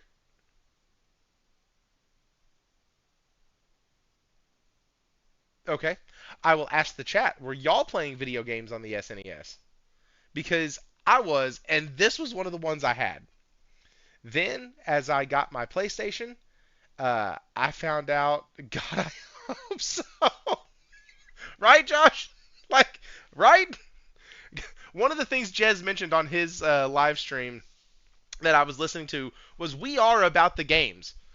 Like, I absolutely love this game. This is one of the things that whenever I catch wind of a franchise that I love possibly getting something special done or getting something that is going to show that they're working on it or whatnot, I get excited because there is a part of me that is still that young gamer that loves the anticipation, loves the building, loves the suspense of like, oh my gosh, it's coming. It's almost here. We're hearing about it. Like the Final Fantasy VII Part 3. Like the Kingdom Hearts 4 is a better example. I can't wait to get more information on Kingdom Hearts 4. Any little bit of information. I don't care. The Witcher 4. Like there was an article that somehow they expect to get all three of the new Witcher games out within a 6-year window. That's wild to me in and of itself.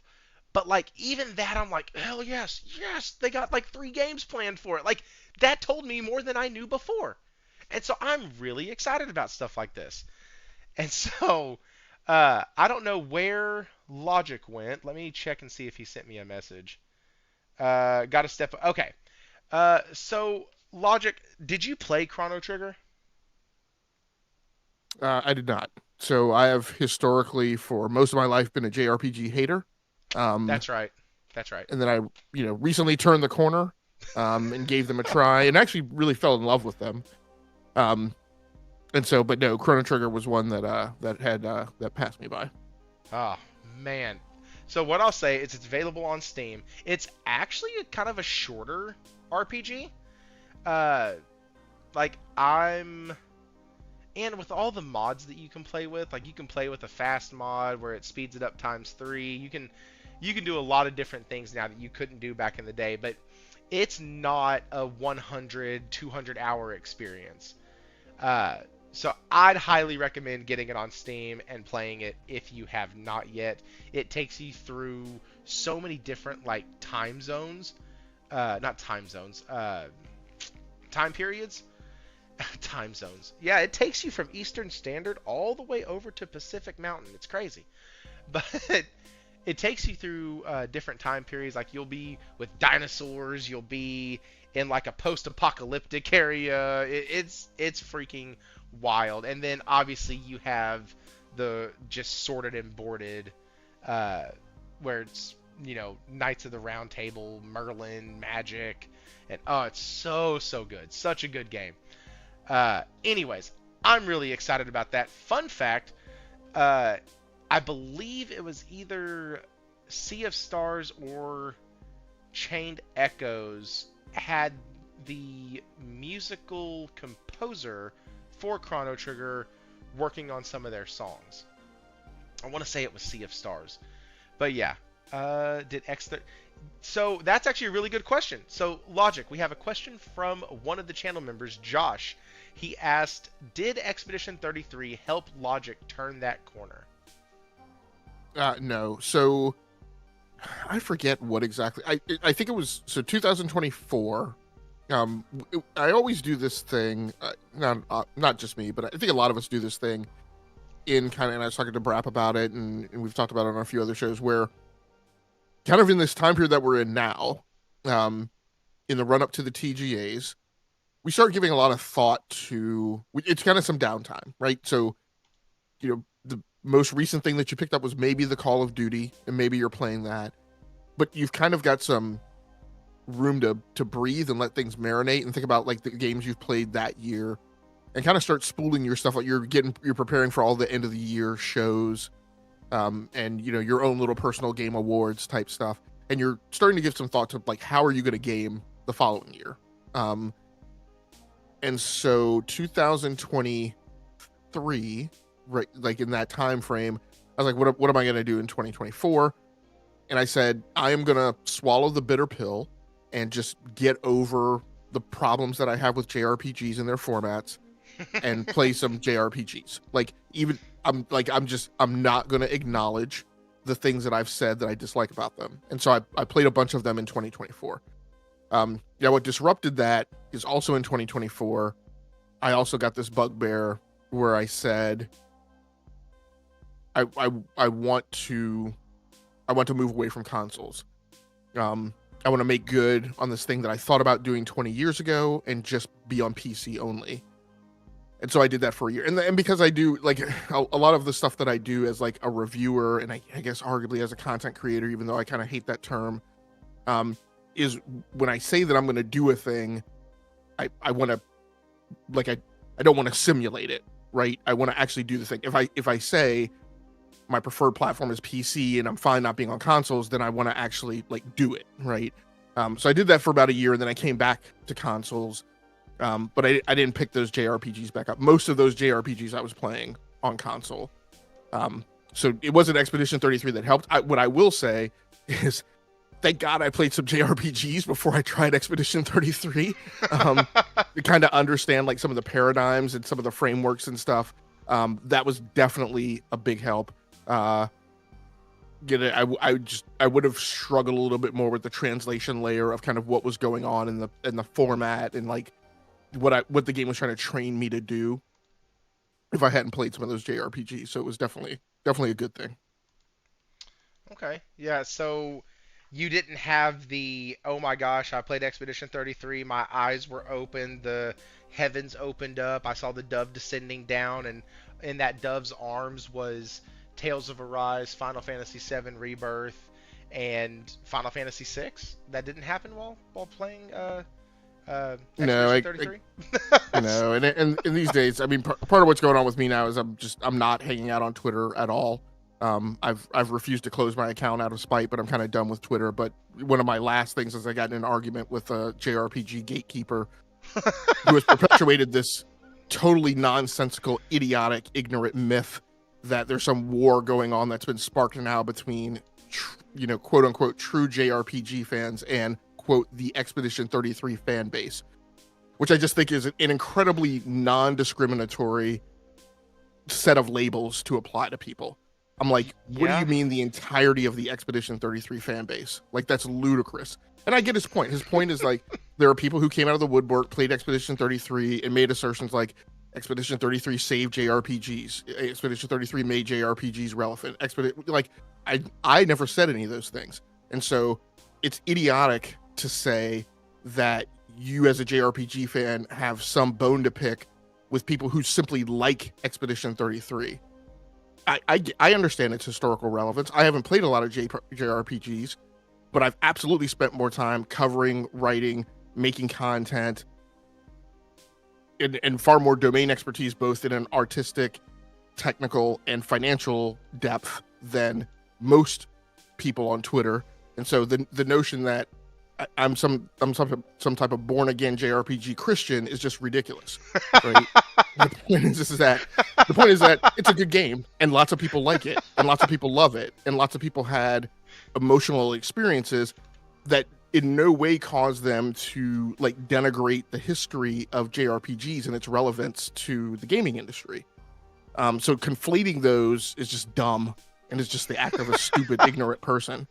So, but at any rate, no, like I do, like, but what I will say is, like, look, if you played Expedition 33 and you fell in love with it, absolutely take it as a jumping off point to get into JRPGs. One thing that I will always say, regardless of how I personally game, is what I will always say and what I will always push and what I will always convey is, if you are a gamer who is a lifelong gamer and you go on to game for 30 years, 40 years, 50 years, if in that span of time you don't go through different phases of who you are as a gamer, if your identity doesn't change, then I feel like maybe there's something you've missed or that you haven't experienced. Like, I can go back through my life in times as a gamer and I can think of and I can codify, this is the type of gamer I was at this point in my life. This is the type of gamer I was at this point in my life. And I've evolved. I've evolved as the art has evolved. I've evolved as my tastes have evolved. I've evolved as I have forced myself to go experience things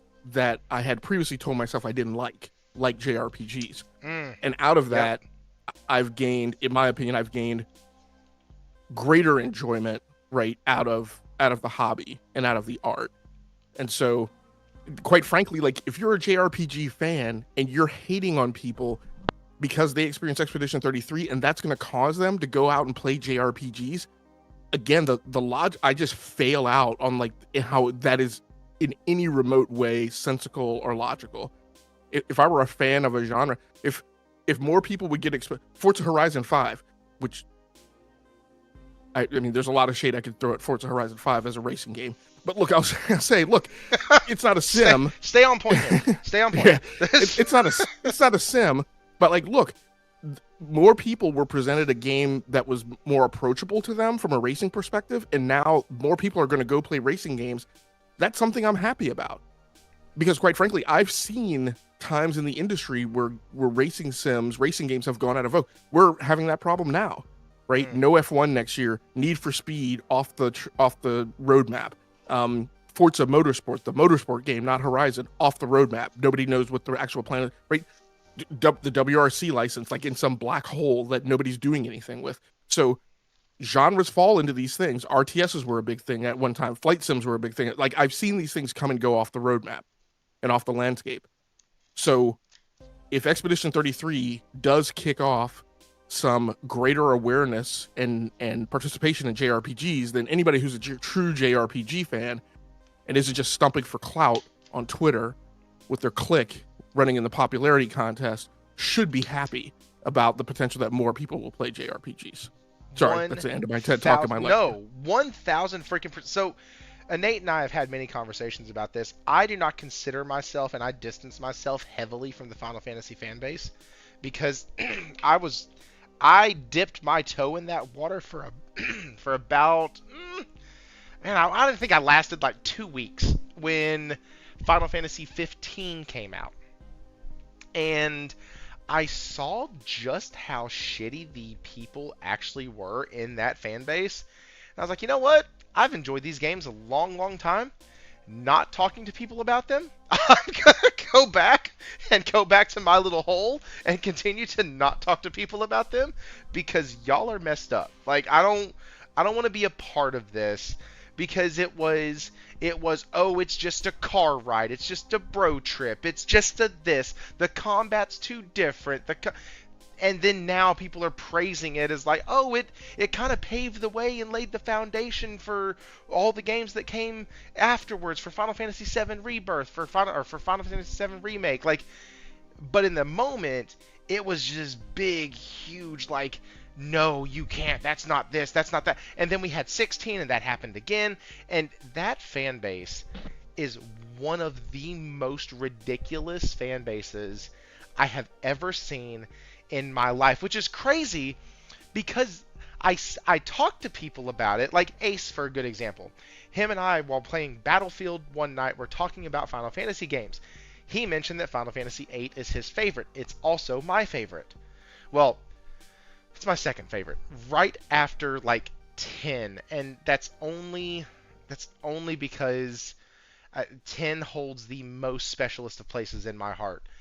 But like 8 had the best love story of any of them. Any of them. The story with the sorceress and Renoa and Squall, and like just the way all of that worked together. The fact that they didn't know so good. I could just do like a quick breakdown of the whole story. So good. What's up, Mr. Grimm? I see y'all. Sorry, I'm up pacing right now because we are talking about a subject that I get thoroughly excited about. Uh, with I lost my train of thought. With Final Fantasy and that fan base, there we go. They are so freaking toxic. And you are absolutely right. When folks are sitting there going, this is a resurgence for JRPGs. Hell yes, thank you. This is a resurgence for turn-based games. Hell yes, thank you. And then everyone's like, we don't want you here. You're just a pretender. Nah, shut up. just stop talking. Let them be here. It's okay. It's fine. Let them be one of the 5.5 million people who have bought Expedition 33 up to this point. Let them shout out from the rooftops. Because if you really love this genre and you want to see it continue to grow, it's good to have people talking about it in a positive light. So, absolutely doesn't make any sense to me why folks who either play the game and then say, well, you're just here on a pass because you're just a fly-by-night guy. You're not really part of the culture. Shut up. Just be quiet. Go sit down in a corner while the rest of us celebrate that we now have another person that we can talk to about a turn-based RPG. Because up until Expedition 33, that list was very, very short. Because you have, like I said, those toxic fan bases. So finding somebody who can have a logical conversation about a turn-based JRPG franchise was very, very rare. And it was doubly rare when you brought up the name Final Fantasy. Because there were so many polarizing ideas in that area. But man, Expedition 33 is not the savior come again, but it is a dang good game. It is a dang good game. And I'm excited. The mocap stuff, yeah, sure. The same year that they add DLC category, they can add the mocap category. Because DLC needs to be a category before that. That's all I'm saying. Yeah, I don't want to... I know we're trying to cover like a bunch more topics. So what I'll say is, and I say this with all kindness, you have said a couple of things that I've disagreed with tonight that I won't get into, but that is what I actually feel like the mocap should become a category, and I think, and it's spawned by, and I'm sure you've seen it. It's spawned by the fact that scene between Gustav and is her name Claire? Maybe it's not Claire. His girlfriend at the beginning, like his wannabe girlfriend at the very beginning of the thing. It's something that starts with a C. I don't remember. Holy cow. She gone. I felt like I didn't. Oh man! After that scene, she gone. Like, what is it? Hey, she's right up there with Steven Seagal in Executive Decision, and I don't know, other movies that are pop culture favorites because like one of the most important characters was only in it for a short period of time. Yeah. But yeah, that. So. But yes, but it's. Yes, yeah. I'm sorry, I said. Thank you, hero. Yes. But it's. I think it's definitely spawned because that scene is not the voice actors, right? It's mocap people, and like that scene is one of the most. I got to be careful to not spawn off a whole nother spoiler cast. That scene is like one of the most impactful, and is equally as impactful. You know, we've seen in contrast in Tilu 2, the mocap of the Joel scene, as far if I'm not mistaken, was the voice actor. So that is it Ashley Birch who plays Ellie? So her rendition of that scene, because I think there's a whole like part of the documentary of making Tilu 2 or some other video thing that talks about how like when she does that scene, like literally like there's part of the film crew that's like crying, like they had to take a moment right after they filmed that scene because of her portrayal of Ellie on the ground when Joel's being killed. But in this instance, it's not the voice actors, and so I think that scene was so impactful that it's got people talking like, why are these performers not being rewarded and recognized, particularly in an era where, you know, there's threat of AI and how it's going to be used, and you know, those mocap performers were a key component of the creative artist strike that went into round 2 of the SAG-AFTRA strike against Hollywood. So okay, we're gonna have to talk afterwards because I want to know what else I said that you disagreed with tonight. I'm totally okay disagreeing, by the way. Like shit. Yeah, not violent disagreement where, you know, I'm wishing evil on your soul, but and no, that makes sense. But I think that, like, yes, if we're going to expand it, maybe not even expand, maybe restructure, maybe take out a couple categories that nobody really gives a rip about, and put in stuff like esports and content creators. I wasn't going to say that, but my first thought was content creators. Nobody gives a shit. Stop it. But, like, replace that with DLC, because let's be honest, damn near every game that sells more than 1 million 2 gets freaking DLC, it seems. So, like, here's one way we can come together. I will support you on the DLC category if we also concurrently say that is where things like Baldur's Gate 3 and Cyberpunk, which are not live service games, they can be nominated to that instead of being nominated to that whatever category that is, like the community service one. Oh, I hate that one. I understand what it means, but I don't necessarily like the way it's worded. Like, because yes, I agree with you. Those games did wow. Those games did something very special because of their community. Like, yes, we can look at the financial side and say, yeah, CD Projekt would have been in ruins and would have been this and that. I get that. I understand they didn't do it out of the kindness just of their hearts. I understand. But at the same time, they still did it and they were involved in it. Should have the game released like that? Absolutely not. But, like, they still made it right. I think of oh shoot, it is a live service game. I think of, what the hell is the game that No Man's Sky. I think of No Man's Sky. That's another game. Came out and the devs worked their butts off and continue to give free updates. That's the wild part to me on that game, is like at some point they gained the trust of their fan base and have yet to lose it. Which is, that's pretty impressive. CD Projekt Red, they almost lost it and were able to maintain it. So yeah, I can get with that. I want a DLC category. Here's the thing. I thought we were about to become lobbyists here. Like, hey, listen, we'll do this, but you got to do that. Like, you know, I thought we were going to just I'll approve your pork if you approve mine. That's right. That's right. We'll just hide it in there, and nobody will know.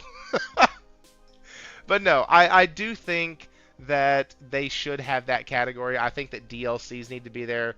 I think that mocap does need to be there, but I want it there. I want them both there at the same time. I think they're both very important. I think that it alleviates confusion on one of them and on the other. Like, well, not so much alleviates confusion. On some level, the voice actors, and they've said this, they can't take the credit they can't take the full credit for the role. Corey Matthews said, yeah. Are you two about to filibuster each other? and I think if we do mocap and voice, like, there should be something in the arbitration rules, right, that say, like, look, you can't be nominated for like mocap because you did a great VO performance. I would also say, and I don't know if you can enforce this. I always recognize this, but even I don't always complain about it. Like, you also can't be nominated on a sympathy nomination, right? You can't, like, because you were like the number 6 voice actor, and so you didn't make it in the nominations. We're not going to, like, now nominate you for the mocap thing, right? As I always talk about the Denzel sympathy Oscar. right? Because Training Day is not Denzel's best movie, but I feel like he got nominated for that Oscar because people felt bad about all the times they should have nominated him before. Um, but Okay, but see yeah, now. that type of thing. Mm, mm. It. Oh, is that another point of disagreement? Whew, a little. I thought he was absolutely superb in Training Day, and I can quote think almost he was all of his good. lines. I think he was good. I don't think it was necessarily his best job. I think he's done better stuff since then. I don't know if at that point, if he had done a better role, because he did something that he had never done in a movie before up to that point, at least that I can remember.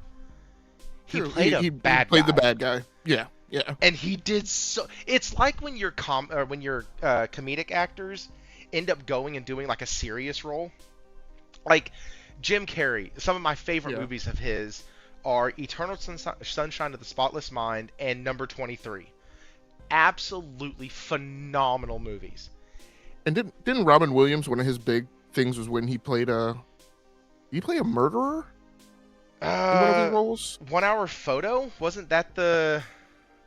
I think 1 Hour Photo is the... It was 1 Hour Photo, Patch, and something else that were like right around his serious phase. Yeah. And yeah, it was... I don't like him in serious roles. I don't like older Robin Williams in serious roles, but him in like Dead Poet Society, oh, such a damn good movie. Such a good freaking movie. But I didn't like him in Patch Adams. I didn't like 1 Hour Photo. I didn't like Bicentennial Man. Isu, Ace said Thrifty loves Training Day. I do. I've quoted it before while playing Battlefield. It's like not even kidding. Just the ending where he's like, I'll put cases out on each one of you. Anyways. Good Will Hunting. Yes, thank you. I didn't want to say it because I couldn't. I almost said Hunt for Red October because Good Will Hunting and Hunt for Red October, I remember them being at the video rental store at the exact same time. And so I couldn't remember exactly the wording. But yeah, no, Good Will Hunting also was awesome. King Kong ain't got nothing on me. That is right. I still say that he should have been able to get there in time, and he had the money, and the Russians should have chilled the hell out. But anyways, that's neither here nor there. Never mind. Okay, so we've done the Expedition 33 thing. We've done the Dragon Quest thing. We have talked a little bit about... well, actually, Logic, you gave us an amazing segue, and then we took another rabbit trail. So, for the last little bit of the show, by the way, guys, we just crossed over 2 hours. Hit that like button, share this out. This will be the last time I say that until the end. Thank y'all for those of y'all who have come through, who have joined the chat. I really appreciate it. I know I've missed some names. For Brizzle, I saw that you came in here. Corey, I'd already mentioned you, and there were a couple others that I think have gotten lost in the chat. Kobayashi, I see you in there. So I do see y'all coming in. Mr. Grimm, I saw you. Thank y'all for showing up. The last topic of the night is the 90s were undefeated. Yes, they are. Jake, I need that money. Didn't know you like to get wet. PCP, Primo, P-Dog. What do you mean get wet? Anyways, sorry. God, that's when he runs down the aisle after downing the beer to level himself out, and then beats the tar out of that person out of that gang member in the back alley. Anyways, or not the gang member in the back alley. I was conflating two scenes. Anyways, you had mentioned it, Logic, about what we do during this time of year as gamers. Like, a lot. You're right. Like, I'm playing so many like smaller titles right now. I've dipped my toe back in, played another about 15 hours into Trails in the Sky FC, and then I was like, man, after Ghost of Yotai, after completing that chapter in Trails, I was like, you know what? I need just small titles. I need just stuff I can hop in, play a little bit, not take too seriously whether I finish, not, don't worry about it. And so that's what I've been doing. And then, like you said, kind of reflecting on the rest of the year. and then looking forward to next year. Like, I was looking up to see what games were coming out in January, February, March. But then it got me thinking about my gaming habits, because during the past week, we started our holiday season here in the States with Thanksgiving. Thanksgiving was last week. The week before for me is actually when it starts, because I have my youngest son's birthday. So, like, the 21st is his birthday, and then we have Thanksgiving directly after. Then we have Christmas 3 weeks later. Then we have my oldest son's birthday 2 weeks after that. So, like, this season is always a crazy one for me, and I always seem to gravitate towards a lot of smaller titles just because of time. And because I don't have a lot of time during this, because we're either going to places, going to church, doing programs, or we're going to people's houses for dinners, or like this year, we're going to be trying to do some traveling for Christmas. And so, like, it's always just a busy, busy season. So my gaming actually goes down, but the amount of games I play go up. I turn into an Xbox gamer, essentially, because I, like, bounce to several different titles, but don't ever, like, make amazing progression in any of them. I was really surprised I beat Ruiner, because that's just not usually what I do during the holidays. And so, what about you, man? Do you find yourself gaming more during this time? Like, do you take the sit back and relax approach during the holidays? Or is your family busy as all get out, and you have to try to find time to squeeze them in? My family is busy. I think the larger impact I have is financial in terms of gaming. I've got everyone's birthday and Christmas and stuff as we turn the corner in, I guess I would technically say, starting in October. So October, November, December, January, February, and into March kind of all has to be about everyone else.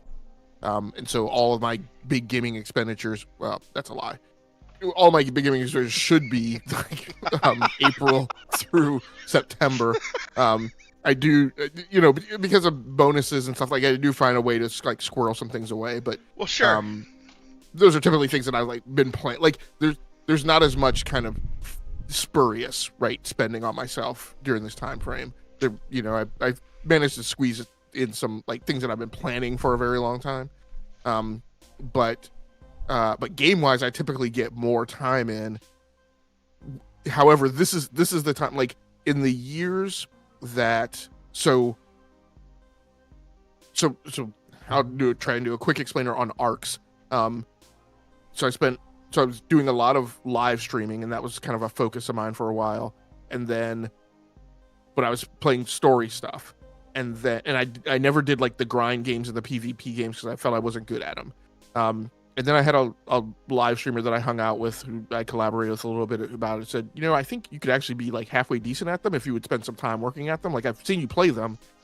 I think you've actually got something there, but you got to put the time in. So I started doing that. So I did a lot of live service stuff from 2019 to 2025. And then I was constantly in the struggle of me as a live streamer versus me as a podcaster, and feeling like, well, there are some games that I'm kind of obligated to put some time on and, like, to talk about them on the podcast. During this time of year, any year that I've had that struggle, this is the time of year that I've always lost the plot, right? Lost the fight. Like, if I was trying to keep away from, like, the gas PvP stuff, I always lose the fight in this time of year.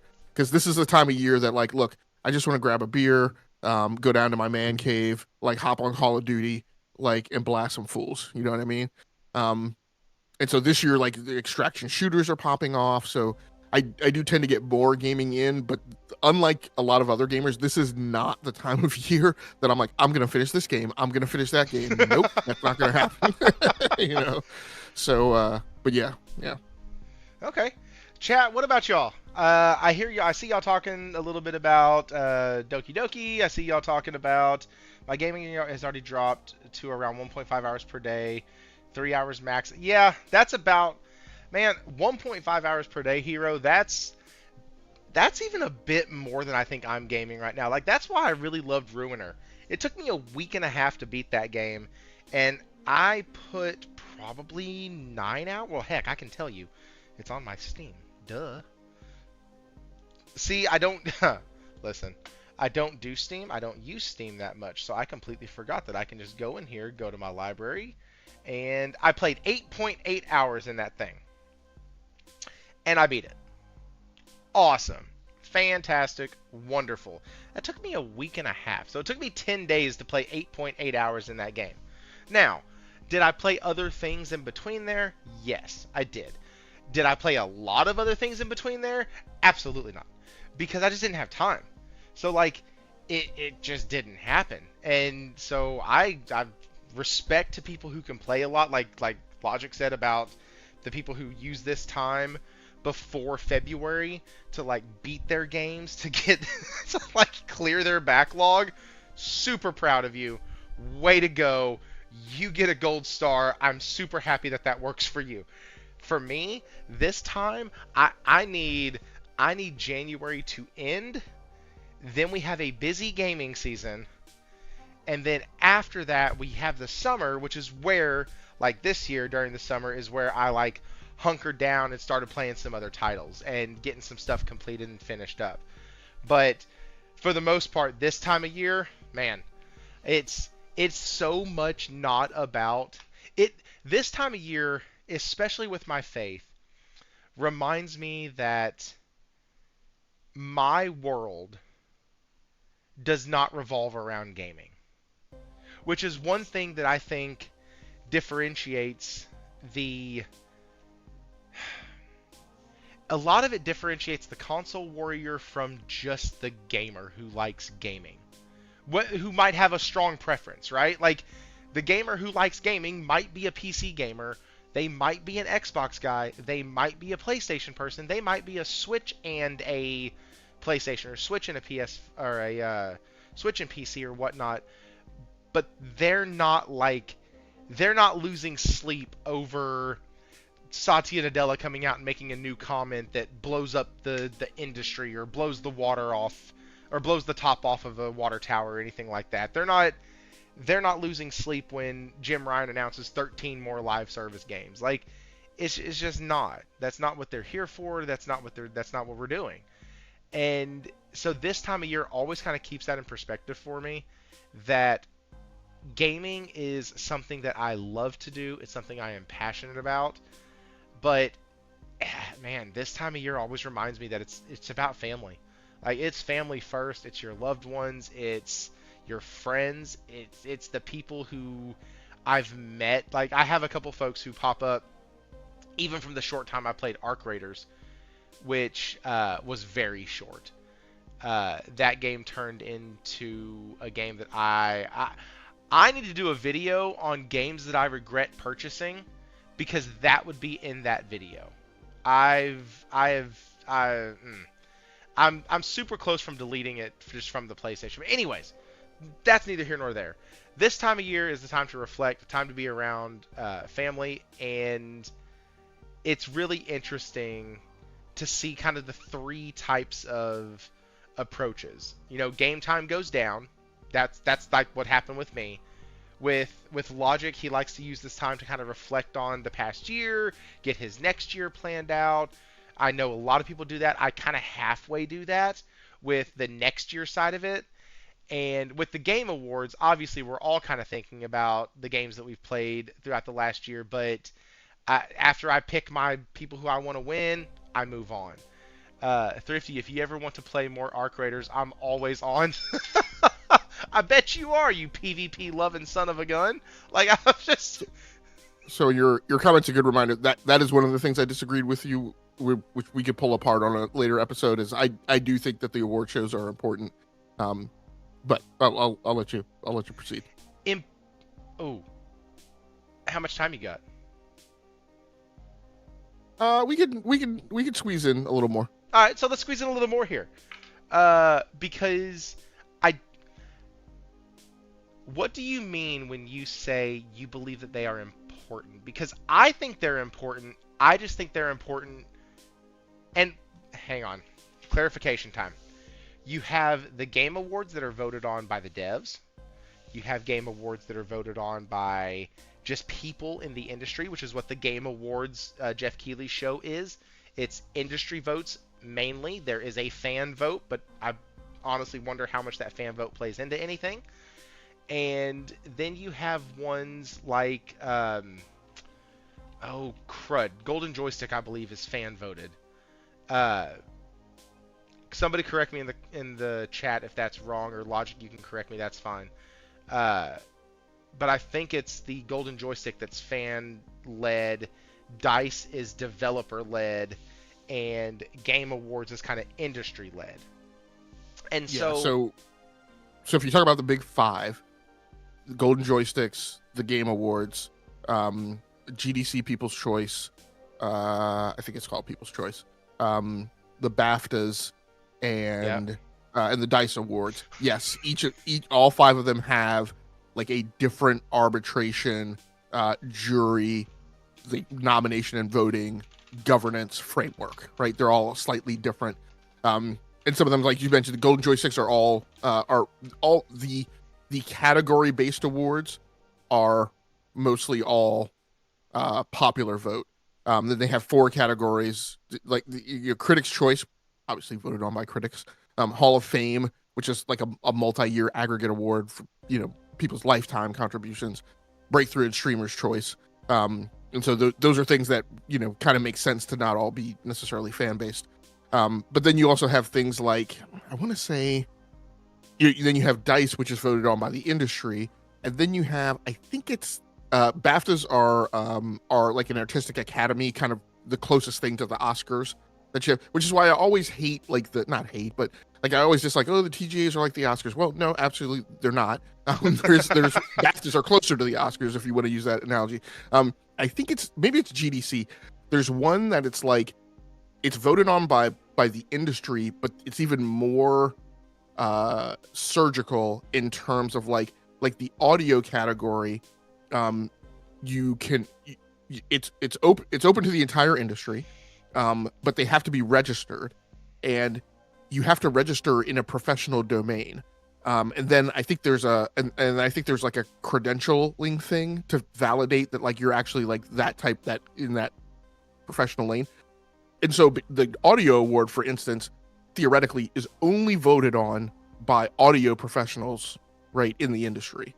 And so you can give different weights to those things, right, depending on which framework you believe is the most true. But I just want to throw in that quick explainer. But go ahead. No. So that's kind of like you put a lot more flesh on it. But yes, that was essentially what I was getting at with. There's these different metrics for each one. There's a couple of them that I like more than others. I think, and I've had the suspicion that Jeff Keighley's show is bought and paid for, and that's just in my pessimistic attitude, like that's kind of what it felt like or feels like sometimes. That like, oh, it's just like you can almost pick, okay, yeah, this one's gonna get this one's gonna get that, this one's gonna get this award because it didn't win Game of the Year, so now it's gonna have to win down here. And like maybe this year I'm wrong, but it just always feels, at least for the Jeff Keighley Game Awards, that I am there for the entertainment value. I am there to see new trailers, and I am there to enjoy. I don't put a lot of stock in them. But something like the crap, we just listed all of them. The fan voted one. Lord help. The Golden Joysticks, which you. is actually the longest running Game Award show in the industry. Right. People, I think either you or Nate, I think, pointed that out in the Discord. That people think it's like the new one, but it's not. It's actually been around for a long time. Yeah. But so I don't necessarily think they're not important. I just think that they should, two things. One, they shouldn't influence the way you feel about your favorite game. Okay? So like if Expedition 33 gets up there and somehow it loses Game of the Year, am I going to slander Jeff Keighley and his show? Abso-freaking-lutely. Will it change my mind on the game? 100% no. And I think that's where it gets into when I say gamers put too much stock in the award shows. Also, if you do happen to think that these things are rigged, like the Oscars are rigged, or like the Grammys, or anything like that, then you also, like me, are going to have a more jaded outlook on award shows in general. So, with that being said, I now want to ask you to elaborate on what your disagreement is. So I regard them as important because in my mind, and so let's roll back in first. I don't personally believe in the notion that they are rigged in any way more than anything would be rigged within any kind of social ecosystem, right? So yes, I'm sure that there's phone calls and discussions of, hey, are you going to vote for my game? That kind of thing. I don't personally believe that, like, somebody's dropping 10K right in somebody's mailbox, right, to influence them voting for their game. Putting a horse head in the bed next to him. Yeah, right. That's just me personally. So I start with coming in and thinking that these things are all equal. In my mind, because of the conversations we're involved in, right, around like the podcasting circuit, and more importantly, in the overall, I'm going to use some lofty terms here. They're not elitist terms. It's just like, I don't know a better way to articulate. But those who are involved in the, I would say, kind of the scholastic discussion of games and gaming history, right? To me, the rubric that I use to kind of define where a game sits in its historical place is formulated by a triangulation of sales, review scores, and game awards. That to me kind of says, when you look at those three things in aggregate, those to me say, okay, this game had historical significance upon the gaming landscape, right? This game is important in some way beyond just how I personally feel about it. So when I'm talking about like the most historically significant games, right, in the gaming industry, those are the games that should burble to the top.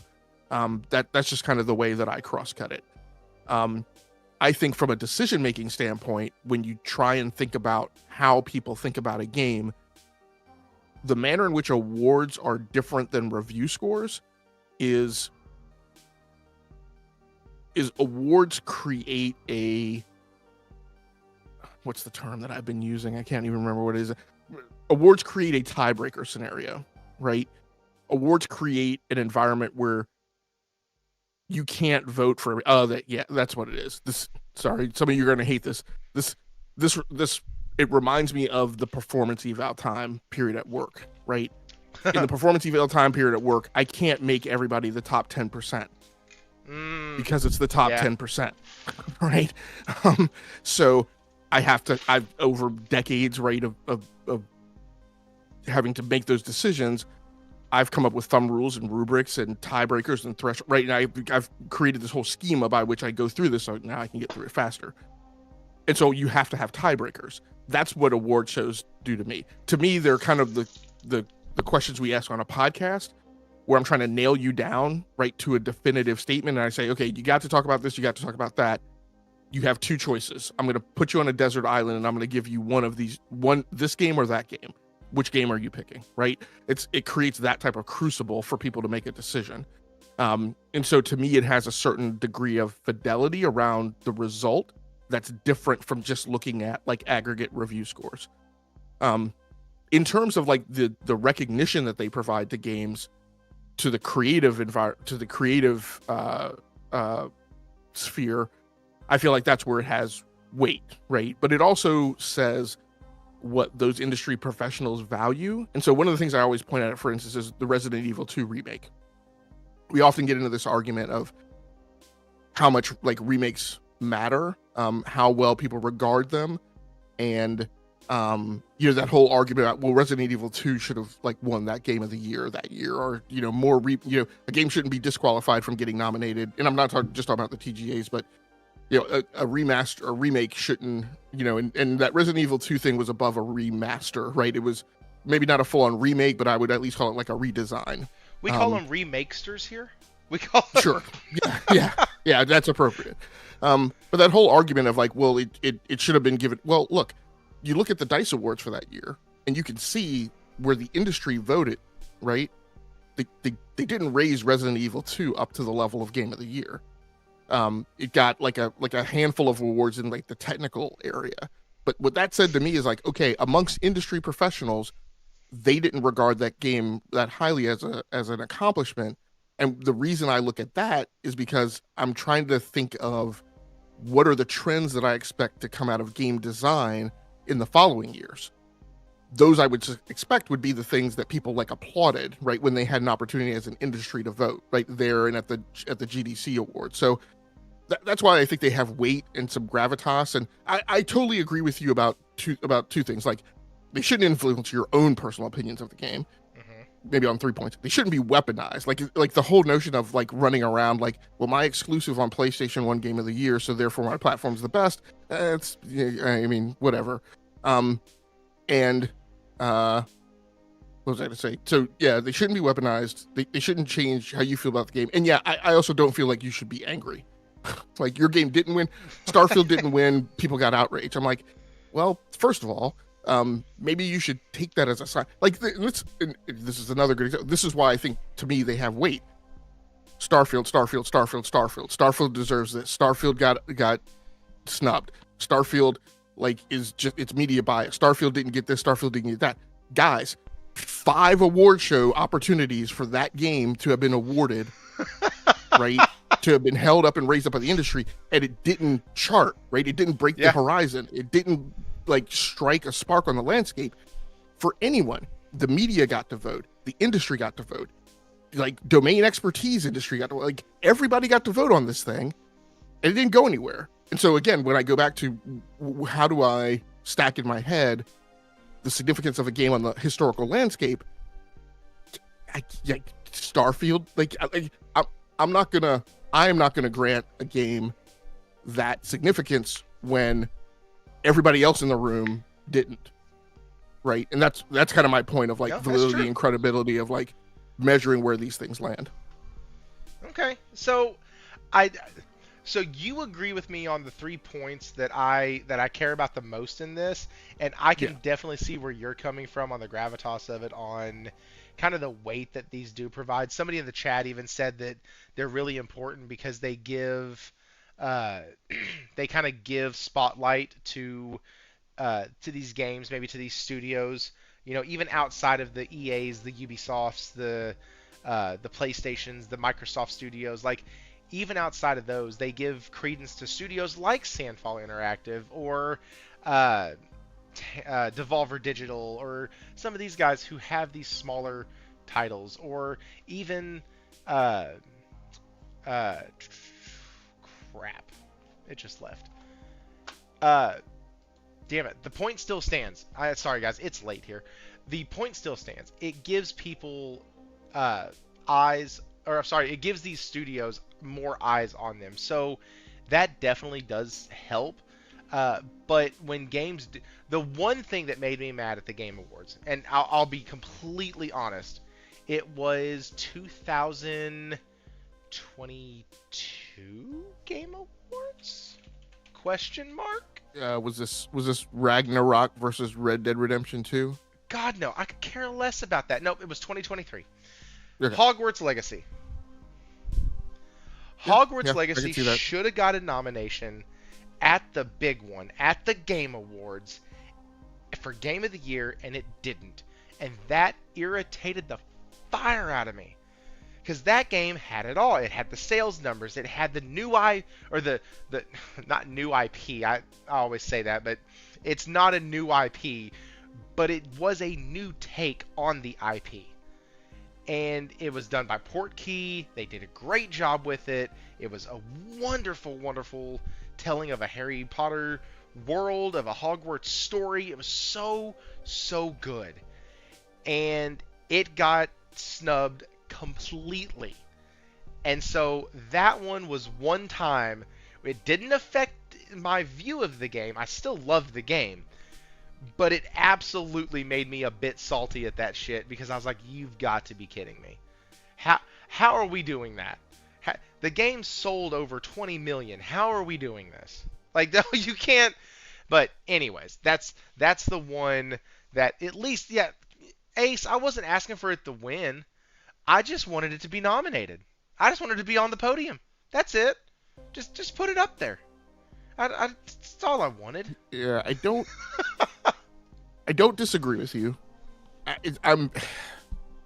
I have struggled for years to come down on a definitive statement. So here's where I am with that game. So first of all, the studio that you mentioned, absolute hats off to them. They have been a very mediocre studio prior to this game. Quite frankly, the fact that they pulled this off is It's amazing. pretty impressive. Like, given their pedigree. Because the whole time that people were super excited and hyped for this game, I'm like, have you guys looked at the history of the studio and the releases they've made? I wouldn't be cliff jumping right now, like, expecting this thing to stick the landing. So to me, it was super impressive what they pulled off. I will say, for me personally, and I haven't been able to get past this, so I feel like whatever opinion I would render, it would be biased. For me personally, I'm not a Potterhead. But I think for me, more importantly, maybe even, is the fact that I don't know that I care about that world outside of Harry Potter. And so, like, the game never caused me to, like, get down out of my seat, right, to go give it a try. And so then I stop there, right? Because then I start wondering, well, because I always say, for, like, the Game Awards, to me, there's some element in there of, like, how appealing is the game to a broad audience. So quite frankly, as great a game as I feel Death Stranding is, and Death Stranding 2 are, I think Death Stranding 2 maybe has less pushback. But, like, Death Stranding, I'm like, really? Like, I don't think it appealed to, like, a broad, like, so there's always, like, a weird balance between games that have a broad, wide appeal, but games that should also be recognized, right, in with nominations to Game of the Year, simply because they're unique, right, and excellent in their delivery. So I always kind of go back and forth between that as to why a game is in or why is it not. And Hogwarts for me has always been like a struggle. So I don't disagree with you. But I haven't been able to argue myself into a strong argument for or against it. So, with Harry Potter, I have seen the movies. I have not read a single one of the books. When I went into the game, I know about the lore, though. I have a couple friends. One of them, his wife, is like absolutely loves everything Harry Potter. I mean, absolutely loves it. And so, like, I've been in the conversations. I've seen and watched and observed those conversations happening. But when the game came out, I knew that I wanted to play it. So I get in there, and the first thing that I notice once you finally get to Hogwarts is how much of a faithful recreation it is, to the point where they even have, like, in the movies, there's these shifting staircases, and, like, they have that section of Hogwarts in the game where the staircases actually move.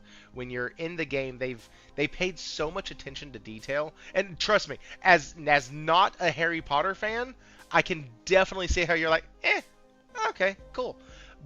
But as somebody who even was moderately in that universe, the game nailed it on every single category. And the part that I was worried about the most was having 3 different quick spell menus that you could use. All of them tied, of course, to the face buttons and to, like, holding down L1 and then selecting which one you wanted to do. And it worked, but it was very, very difficult.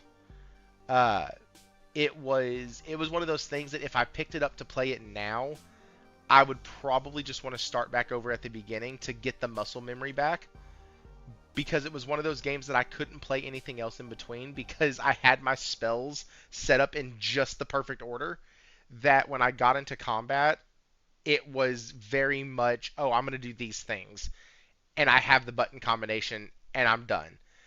And yeah, so but anyways, that game, this was not meant to be a Harry Potter night, but that game literally, it did everything right. Did it have its flaws? Absolutely. My dude stood up on a broom and flew across the entirety of the map because I could not stop laughing. He literally was riding the broom like a damn surfboard. It was hilarious. It was awesome. And so, like, did it have its flaws? Sure. Did I get stuck in a hole in the map underneath a puddle of water? Yes, I did. But like, that happened to me in The Witcher too. So like, or in The Witcher also. So like, whatever. Overall, the game was absolutely solid. It was amazing, and they did a fine job, and it should have been nominated. But that was the only time I've ever actually been like, oh my goodness, you should have, blah, blah, blah. Outside of that, man, I watch them. I have a good time with them. And I just hope that this year, Expedition 33 wins. And I think it will. I like, it's already the most nominated. Hogwarts I would be amazed if it didn't.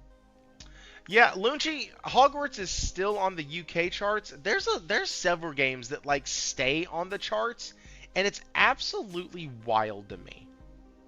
You said damn near 40 Hogwarts is charted on NPD as multiple times in 2025 as well. It's actually been like, I've commented many times on how it keeps going. Energizer Bunny, keeps going and going. What I will say is this conversation has convinced me to probably eventually take a look at it. It might be a very interesting game for me to pick up on the Switch too, to have something that I could take with me on the go.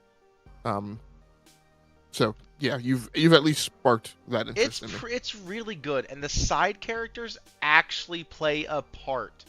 Like, there's a couple that I'm not going to spoil that became literally my favorite storylines in the game. Just when given the chance to do the dark arts, just say yes. That's all I'm going to say. Just say yes and follow that entire storyline, continually saying yes. It's freaking amazing. And if you get it on the PlayStation, you get another mission. You get like a special PlayStation mission. And so they actually send you through a PlayStation using magic, and like you have to crawl around like in no, I'm just kidding. But you do get your own mission. It's a small one. It's about 30 minutes to an hour. But oh my goodness, go get the plat. Nah, I'm good, bro. That plat and that. Fuck the Merlin trials. Those things can kiss my rear end up one way and down the other. I am out. Done. Gone. Not doing it. Not at all. No. The Merlin trials are annoying as crap. I will say this. Logic, unless you want to spend the day banging your head against bricks, literally, I would just do the ones you need to do for the story and then be done with them. They're wow. Basically, there's sets of like 5 different trials, but there's like 97 of them. And each one is basically one of these 5. And it sucks so bad because it's annoying. They were so freaking annoying. Anyways, all right. Thrifty, did we know that MLB The Show is coming to mobile? I'm sorry, do what? Did we know that MLB The Show was coming to mobile? No. apparently being done by Sony San Diego too, which is even more amazing. That the studio doing the main line is taking on mobile development. I mean, that could be why the game hasn't gotten a true graphical improvement in over 4 years. I stopped go with you there. I'll let you go ahead. No, I because I haven't cross-cut it that fun. Like you're probably right. I don't, like I said, I don't. Oh, you haven't played them. Got it. No, I have played them, but I Okay. haven't. I have. I guess I haven't given it a lot of thought. I know this year I noted that there was a clear graphical update between college football 25 and 26. Not huge, but Okay. visible. And in particular, I felt there were graphical updates to Madden and definitely NHL. Now that J- those J- weren't necessarily year over year, but like it's been a couple of years between those, but I could definitely see those graphical improvements. But yeah. I'd probably agree. I'd probably agree with you. MLB has pretty much been the same. Now, I will say this: there was speculation that that was because of the ruling that they had to go on all platforms, Yeah, and so yeah, because of that, they've had to cut dev time or whatever. The thing I have not played the newest one because I take a break. So like on MLB and NHL I take a break of about 2 to 3 years between the titles, and MLB I take a break of about 2 years between the titles. So like every other year I'll get an MLB title, and so next year I'll get the MLB title more than likely. Uh, but I know that the last one I played it, got it. It was the one with the I think it was 24. MLB The Show 24. Yep, it was that one. I had to look at the cover art. And last one I was played was 24, and man,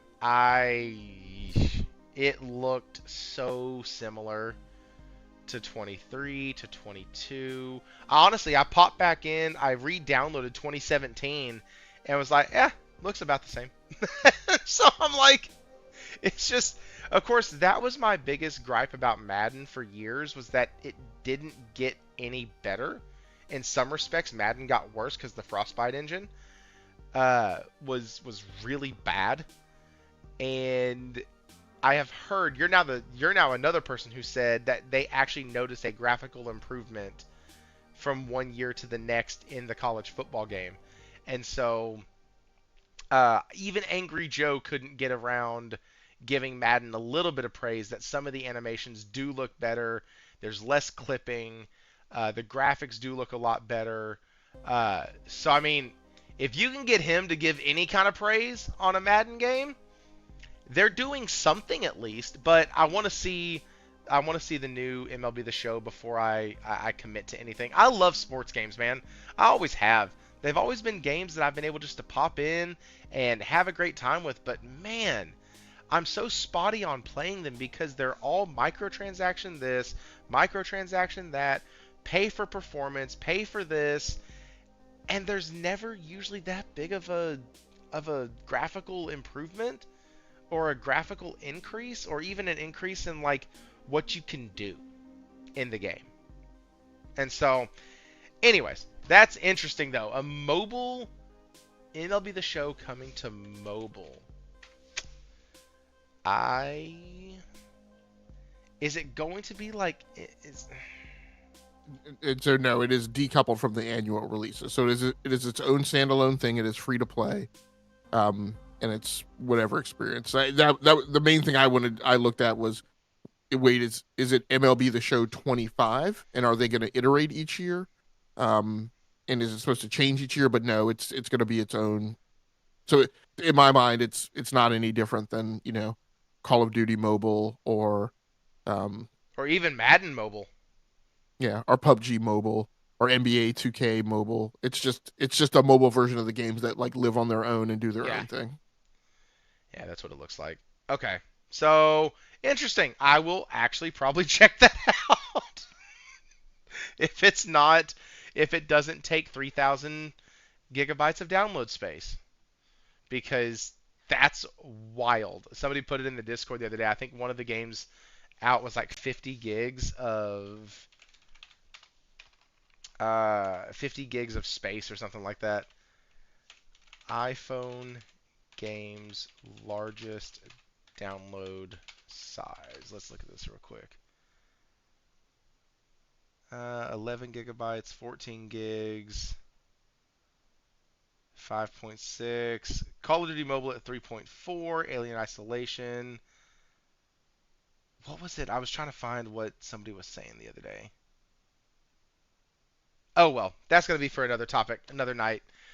Uh, guys, that is all I have for the show. Logic, do you have any other thing that you wanted to talk about tonight? No, if I did, that would have been it. MLB The Show on mobile. That would have been the only thing I could have possibly added to your agenda. Gotcha. Oh, Josh, thank you. I meant to cover that. Uh, the Helldivers. How in the actual hell do you go from 126 gigs down to 27?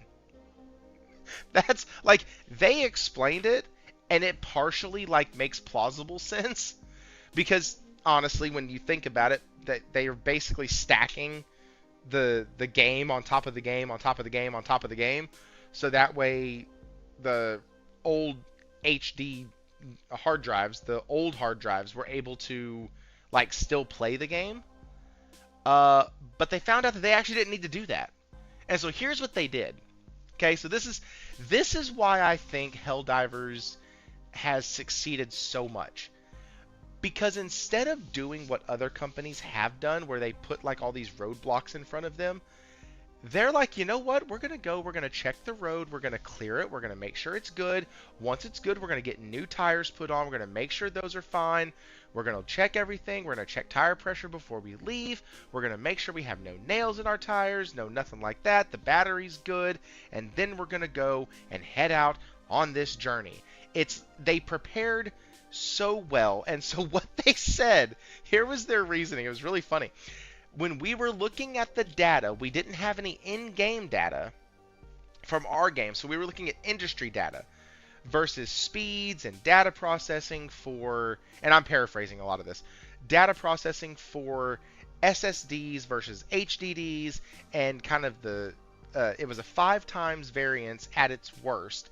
And so we went ahead and built in a 10 times variance in our coding, meaning that they were overcoming a 10-time variance through stacking and this method that he talks about where if you stack it all together or one on top of the other essentially, the old hard drives are able to grab it faster, reducing load times, reducing pop-in, helping with image quality and rendering and stuff like that.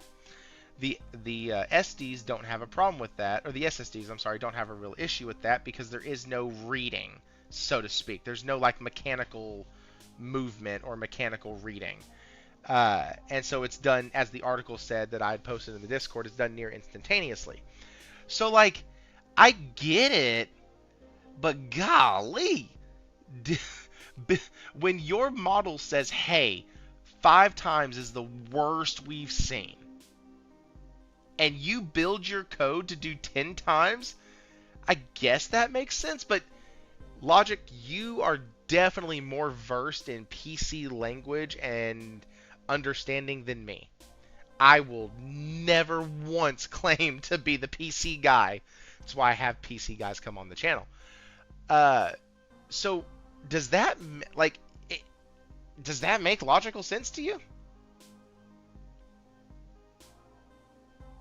Their explanation for the file size bloat Yeah. for Helldivers 2?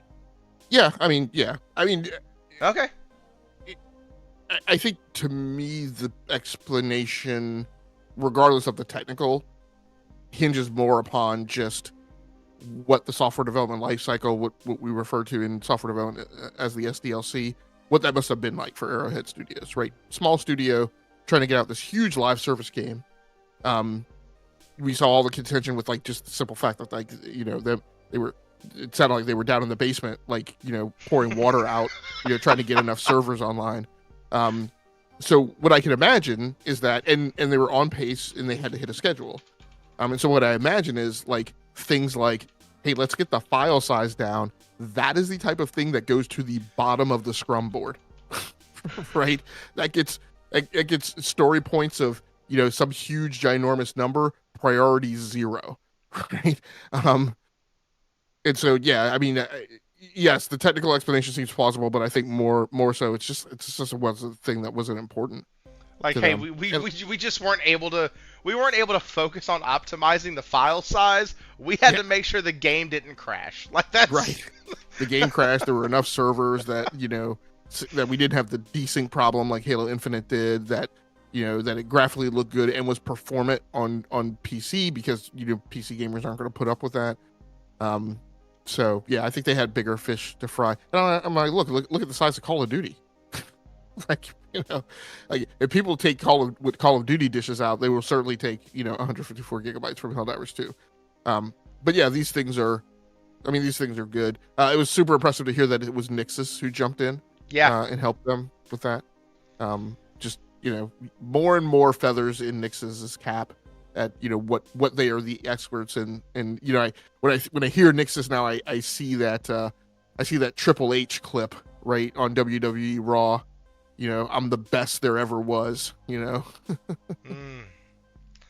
Yeah, that's harkening back two things. One, you said WWF. Two, you said Triple H. So like he has it, that's back when he had long hair. Hey, or had hair. The Ruthless Aggression era is my favorite era. Oh of my the WWE. gosh. I just found that you can watch all of the Ruthless Aggression stuff on Peacock. Yep. That is literally the only reason I'm subscribed to that channel. Because I have two kids that are in jiu-jitsu, and my wife was like, they were just like practicing wrestling moves and stuff on each other, and I was like, I got to do something. She goes, put on wrestling or something, like let them watch two people fighting. And I was like, UFC? She goes, let's start with wrestling. I was like, okay.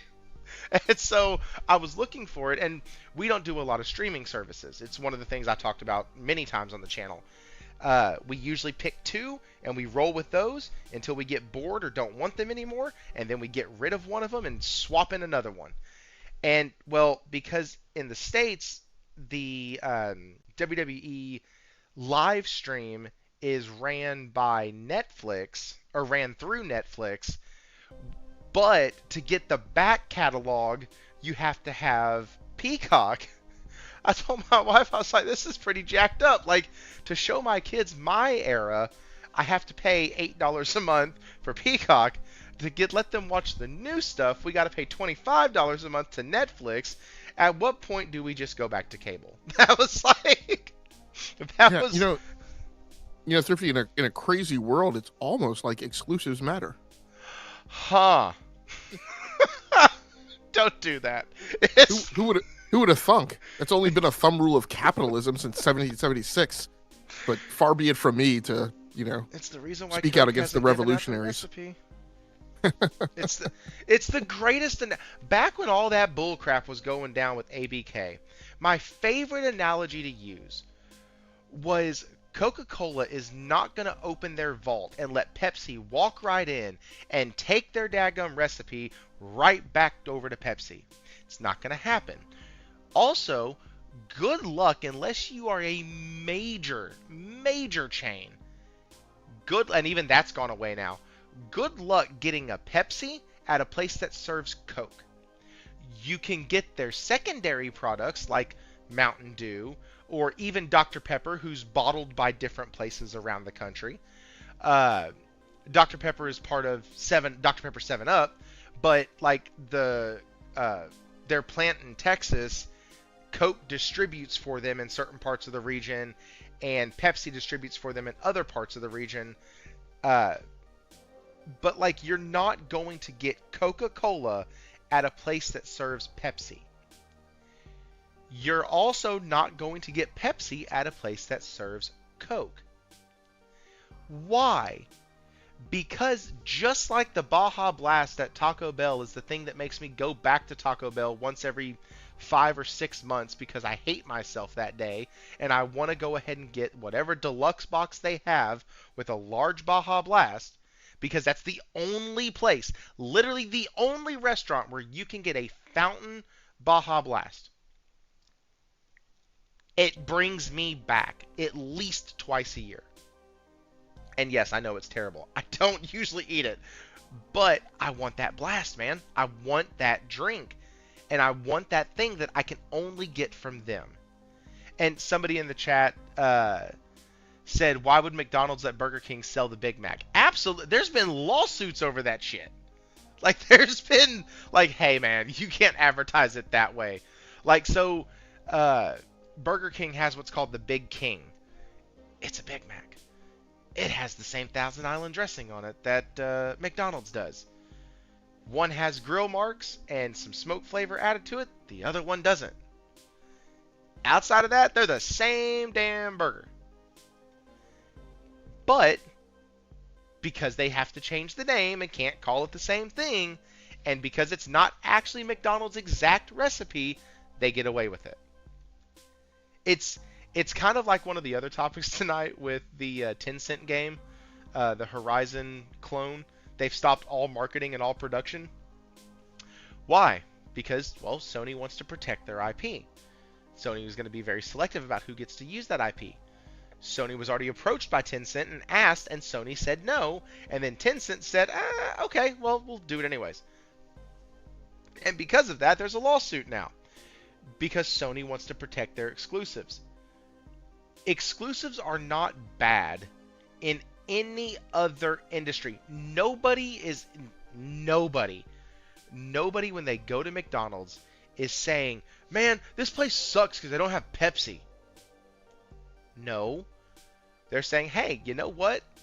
Coca-Cola McDonald's and McDonald's Coke at McDonald's and Sprite at McDonald's taste better than anywhere else.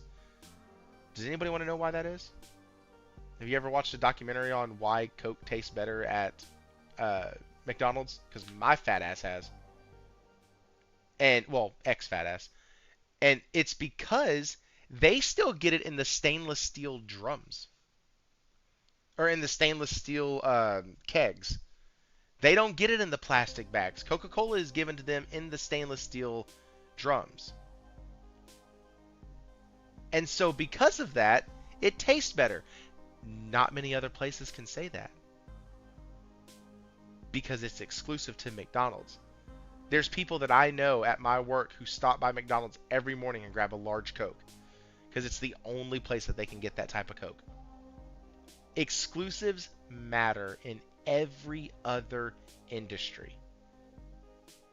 But when it comes to gaming, people get butthurt and in their feels because they can't play the game that they secretly want to play, so they talk negatively about it. They make up crap about it. They say that, 3.5 million sales in a month is not good. They say that that's terrible. It's an exclusive. It should have sold way more. But then they sit and they prop up other games that sell 1 million, 1.5 million, 2 million as these big, massive successes. And granted, sales numbers, as we have talked about, are relative. But on some level, we have to give credit where credit's due. I have a video not too long ago, and I'm sorry I'm rambling, but I have a video not too long ago where I talked about the way I look at success in gaming. And it was, not too long ago, it was actually last year over Astrobot. The industry gave it accolades. It scored really high on Metacritic. And it scored really well with players. And last but not least, the studio came out multiple times about how happy they were with it, how awesome it was, how they were looking to expand it, about how well received it was. And so they were happy. And it wasn't just lip service like we got with Tango Gameworks. What the hell was that game? Hi-Fi Rush. It wasn't like what we got with Hi-Fi Rush, where it was all lip service. Oh, the game did great. It hit every metric. Hey, studio closed. No. Hey, the game did great. It hit everything we wanted. People love it. The industry loves it. Gamers love it. It's awesome. It's wonderful. It's won awards. This is great. And people were still trying to go, well, it failed. It failed. Astrobot was a failure. Astrobot was this. No. Every metric. Every single guideline that you can grade a game on was a success. The studio was happy, the dev teams were happy, the industry was happy, it won awards, and, most importantly, the players were happy. Anyways, that was a long rant. Sorry about that. Logic, do you got anything else? Yeah, my only two things, just pertinent to the topic you just went over, but also just in my encouragement that we all be well read and well listened. Um, if you don't listen to the Verge Cast podcast miniseries called Version History, I was listening to it. They do it like seasons, so you don't have to listen to the newest one. I'm going back to the beginning of this season one, and the first, maybe not the first episode, but one of the early episodes is an episode on BBM or BlackBerry Messenger, and they make mention in there a couple of like interpretations of this past case history of what it means when you are a platform business and you hit a strategic point where you need to start putting your software on other platforms. So overall, I think it's a great episode to listen to. In again understanding the history of technology and also kind of listening to how that business case relates to things that we're seeing in the gaming industry now. I thought those insights were particularly interesting. They didn't tease out saying like, "Hey, these are parallels to the gaming industry." I listened to it and said, "Okay, I see some parallels here that are pertinent." And then I'll do my personal stump. I wrote an article today about my view of the potential impact of this issue of Micron backing out of the consumer DRAM market. Yep. So if you want to go read that over on a site called roundingoffInfinity.blog, that article is posted over there. So with Rounding Off Infinity, in the description below, I have Rounding Off Infinity and Enough to Keep Going. The links are under his name in the description, so y'all can go check that out. He is on both of those. He also frequents Brap's channel. He's over here sometimes, and where else are you? There's another one, isn't there? I just recently kicked off my own show, which is not on a regular schedule, called Gaming Outside the Algorithm. And this is my effort to do some content creation outside and off of the landscape of Twitter, which I'm no longer participating in. And so I found that to feel like I'm doing, again, calling it pure is a lofty term, but just getting outside of topics that are driven by the algorithm of what the gaming community is complaining about is something that I've been talking about doing for a very long time. So it is an effort to do that. It's not on a regular schedule. I apologize. The only thing I can tell you for the time being is pay attention to the front page of my personal YouTube channel, because I'll always post when I'm going to do one there, and you'll see when the live show is scheduled. Yes. So go check out his channels. Go subscribe to them, especially if you want to get really good content where logical thoughts are. My wife was actually, we were listening to your show last night, and I was gaming and listening to you, and she was like, he takes a long time to explain his points very thoroughly. I was like, yes, he does. That's one of the reasons why I like having him on. And she was like, oh, he's on your show before? I was like, yeah, he's on my show before. He's coming on tomorrow night. And she was like, he really explains stuff very well and like breaks it down very well. And that was one thing with your article today. I was like, it was super easy to read and not very heady, and I didn't feel like I had to have a master's degree in a PC to understand what you were talking about, to understand the industry, and it actually made sense, the conclusion you came to. And so I really enjoyed it. So go check that out also, guys. Logic, man, I really appreciate you coming on. It's always a great time, even when we disagree with each other, but that's okay. Denzel definitely should have won that, and 100%. I mean, man, who else? I, I Nobody else could have played that role. Literally nobody else could have played that role.